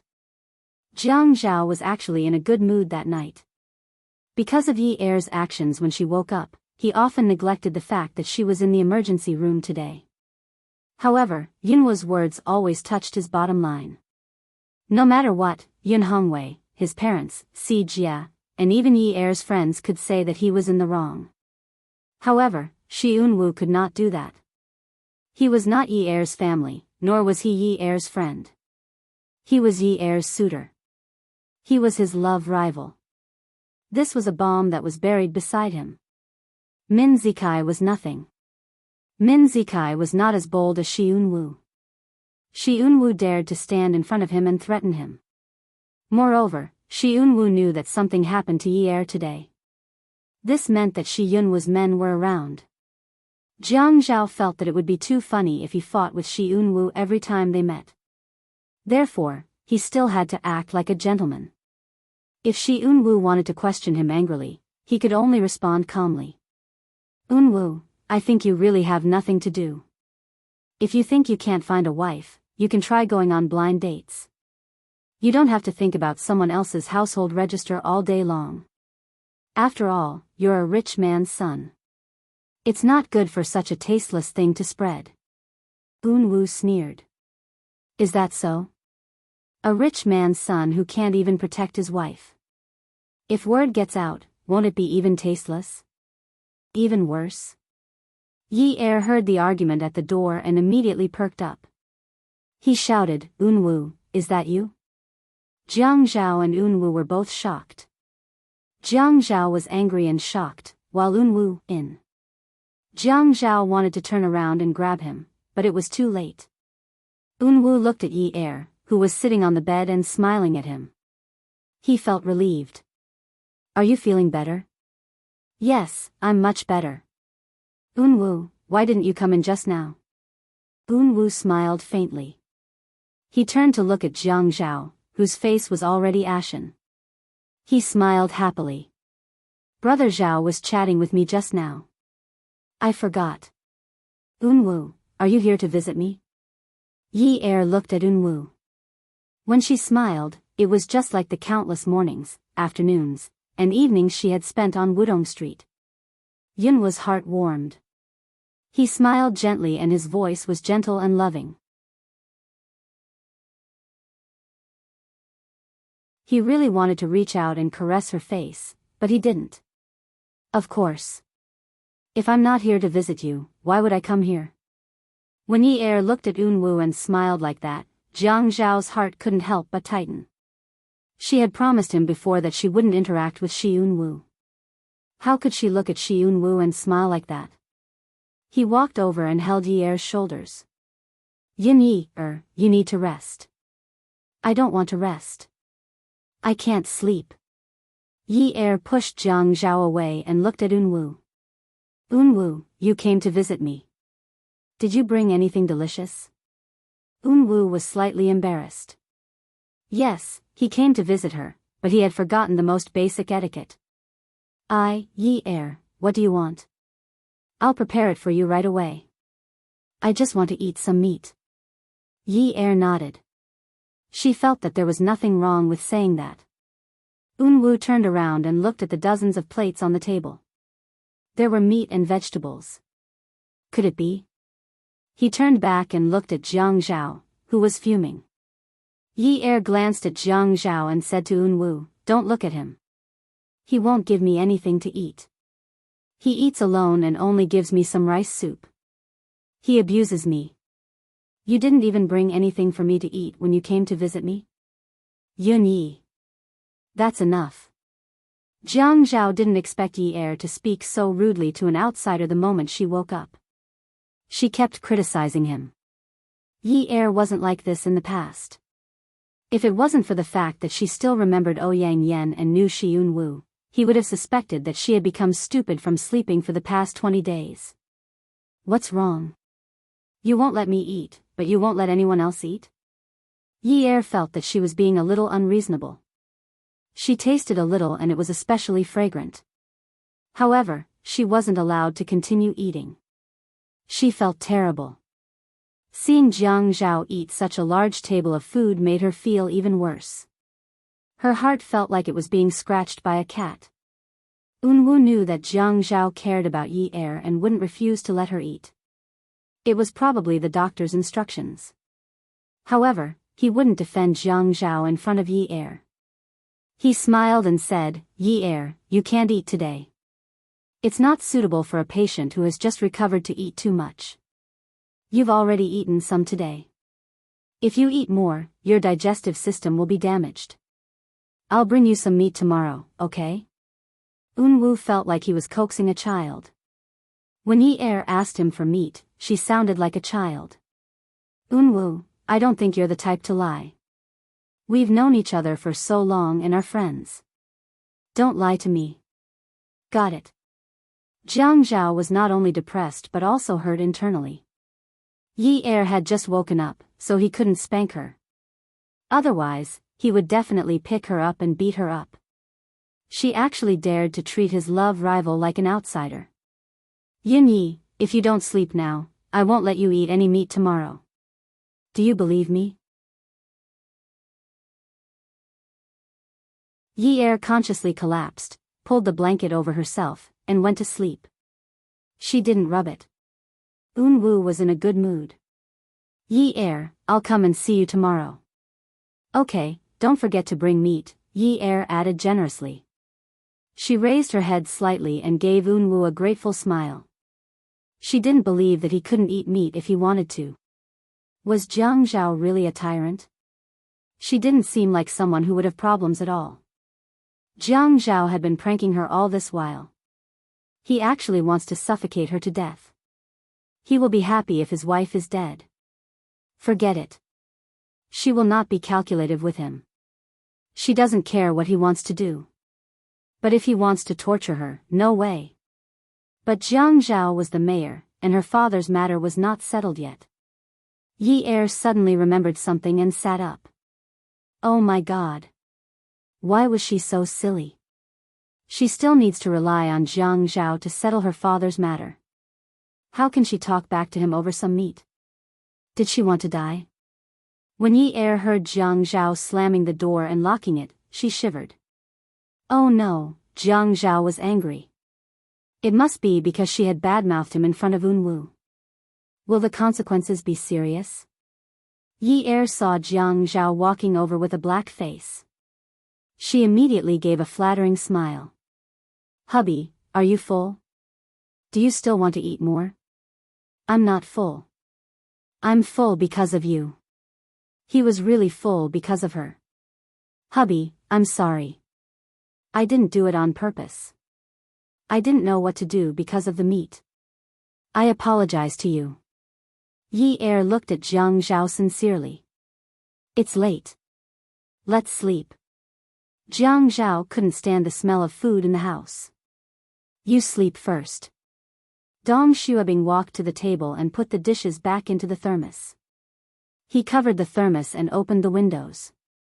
The night lights outside were dim because of the fog. The night light without a needle was like a hairy moon hanging in the sky. The nurse came over with the medicine, and Jiang Zhao poured a glass of water for Yi Er to take the medicine. Jiang Zhao was in a bad mood, so he kept a straight face and didn't say anything. Yi Er didn't dare to touch the tiger's whiskers anymore. She took whatever medicine Jiang Zhao told her to take. Then, he gulped down a mouthful of water and swallowed hard. Some small pills stuck to the walls of his throat and he couldn't swallow them down. In the end, he couldn't help but vomit. He vomited everything in his stomach, including the rice soup and minced meat that he had eaten. Jiang Zhao panicked. He didn't have time to ask what happened and immediately ran out to call the nurse. When the nurse saw what Yi Er had vomited, her face changed.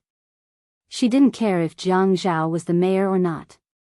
After all, this Mrs. Jiang had scared everyone in the hospital. Mayor Jiang, how can you give Mrs. Jiang meat?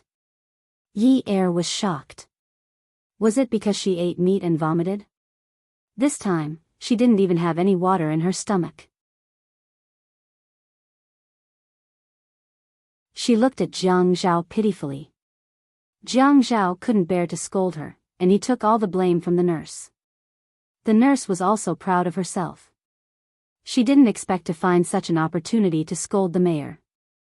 Although private hospitals provided better services and were more people-oriented, the nurse had been serving the rich for a long time, and she suddenly got the chance to order the rich around. She was still in high spirits even after she left the ward to prepare the medicine for Yi Er. This time, Yi Er didn't dare to ask for more meat. Jiang Zhao reheated the remaining rice soup in the microwave. When it was not too hot, he took it out. Yi Er finished the gigai. Half an hour later, she took the medicine again. She didn't want the medicine to stick to her throat and drank it in 3 portions. Jiang Zhao felt that something was wrong with Yi Er. He couldn't tell what was wrong. Her personality seemed to have changed. She had lost her memory when she was in the car. But that was not the case. She knew everyone and remembered everyone. She didn't wake up and asked him who he was. Her actions and tone were similar to before. But her IQ seemed to have changed. Was she stupid? Unlike in the past, she would think of everything she said and did. Although there were times when she embarrassed herself, she was still young and normal. But now, she didn't think of anything she said and did whatever she wanted. She was not stupid. She knew that she had made Feng Yu unhappy and would try to please him like before. Even if she did something wrong, she would use her actions to show that she was wrong and stop talking back. This proved that she was not stupid. Could it be that she had slept for more than 20 days and did not use her brain? That's why her cerebellum was temporarily tired. Feng Yu could accept it if she was tired. But he couldn't accept her being so close to Xiyun Wu. Beauty Novel, Songshu 566.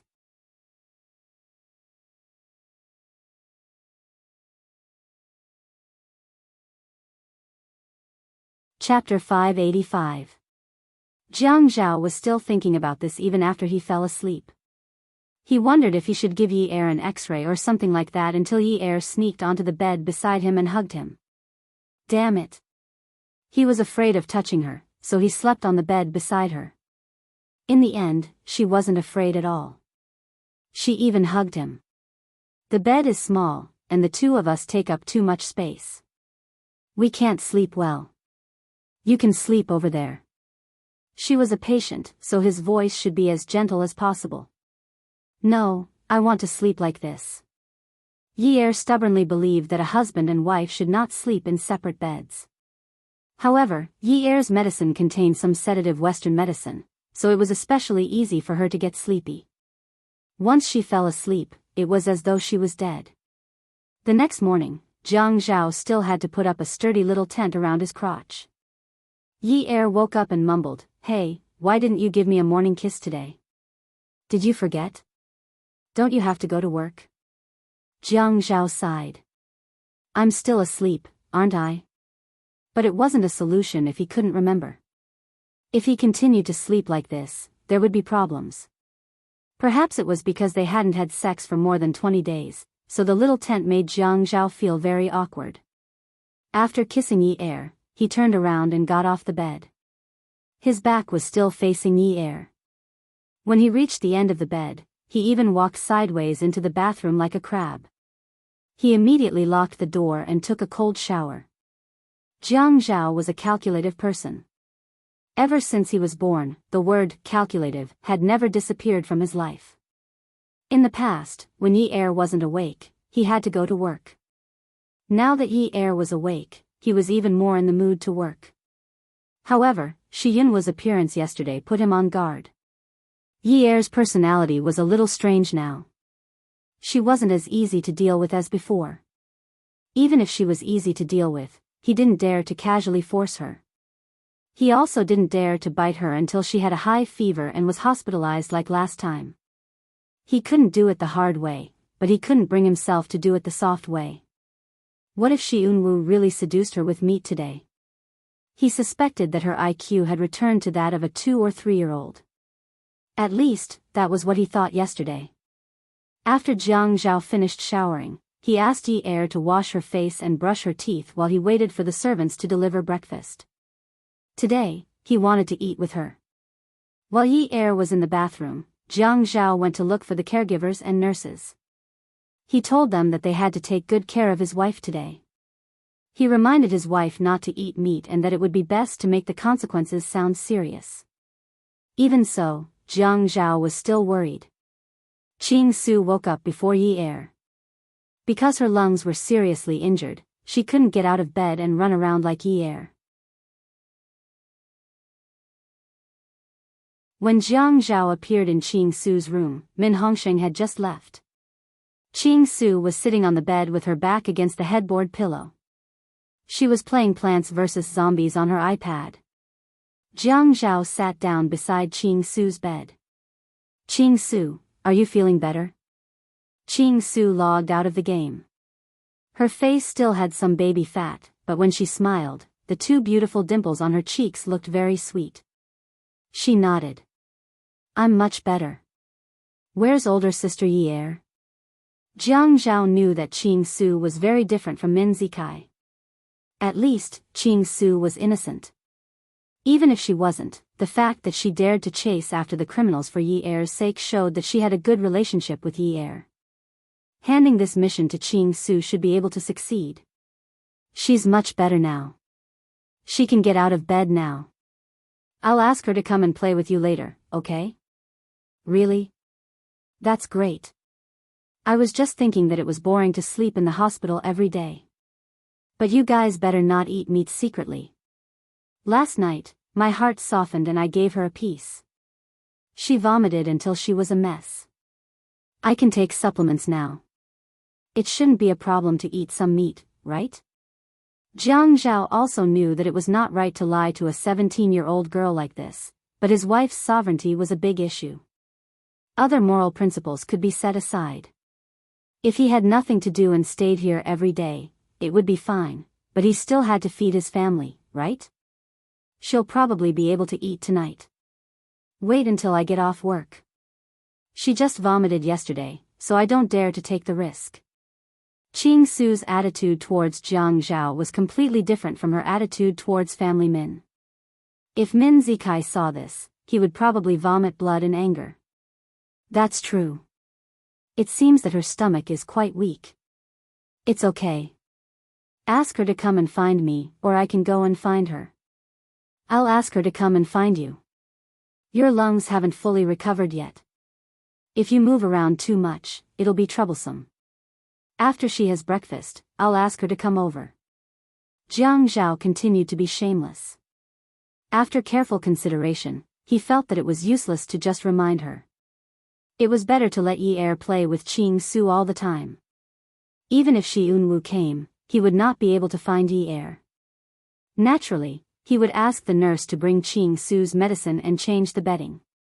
Oh right, he also reminded the nurse not to reveal Yi Er's whereabouts to the public. With someone accompanying her, Qing Su was naturally happy. She nodded happily. Okay. The moment Jiang Zhao stepped out of Qing Su's ward, he immediately put away his humble and friendly expression and smirked evilly. When he entered Yi Er's ward, his mother was already setting up breakfast. Yi Er was sitting at the table, waiting to eat porridge. Jiang Zhao walked over and sat down at the table to the left of Yi Er. He took the chopsticks from his mother and said, "Thank you, Auntie Li." His mother smiled and said, "What are you thanking me for? You guys eat first. I'll clean up later." With that, she walked out of the room. Yi Er picked up a piece of dried radish for Jiang Zhao. "Luo, this is your favorite. Have you finished all the dried radish at home? If you have, I'll ask the kitchen to get some more when we go back to Grandpa's house. Also, I haven't eaten breakfast at home for a while." "Jiang Zhao, am I seriously ill? I asked just now and found out that I've been asleep for more than 20 days. Dad and Si Jia must be worried, right?" Jiang Zhao tightened his grip on his chopsticks.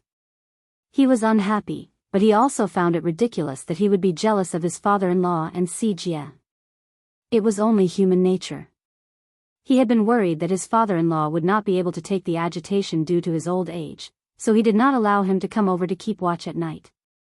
Moreover, his father-in-law had been hospitalized because of a myocardial infarction. If he were to collapse, this family would not have peace. Because of this, he had even applied for leave from Si Jia's school and asked the driver to send Si Jia home every day.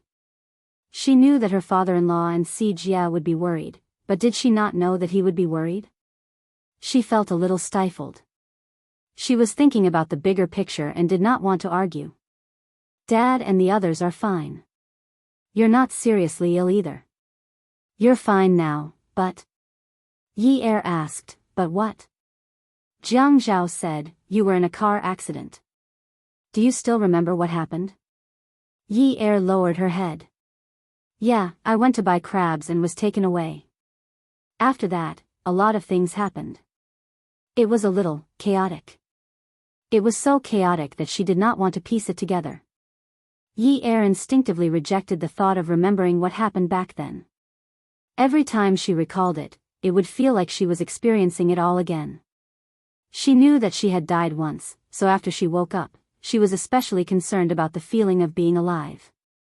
Since she was alive, she did not want to think about the past that made her feel worse than death. For example, the blood that covered her face, the disappointment and despair that attacked her again and again. She knew that she had been kidnapped, but she refused to think about what happened after she got into the car. She even wanted to get rid of all these memories. Getting rid of the things that made her sad and painful was the meaning of being alive. Jiang Zhao saw that Yi Er's eyes were dark and gloomy. She had a lot on her mind.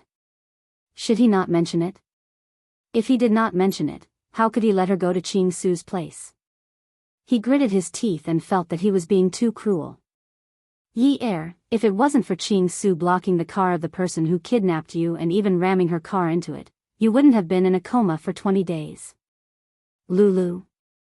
Yi Er was stunned. The person who had chased after her car that day was not Min Zikai, but Qing Su. It was actually Qing Su. She did not want to think about it at first, but there was someone who told her that one should not be ungrateful. After that, her memories started to come back to her. Qing Su, the fiery red cayenne, and the fresh green willow branches appeared in her mind. After that, her memories started to piece together. As she pieced them together, her shoulders started to tremble. Her whole body was shaking, and her tears fell like rain. Her voice was weak and broken. I know.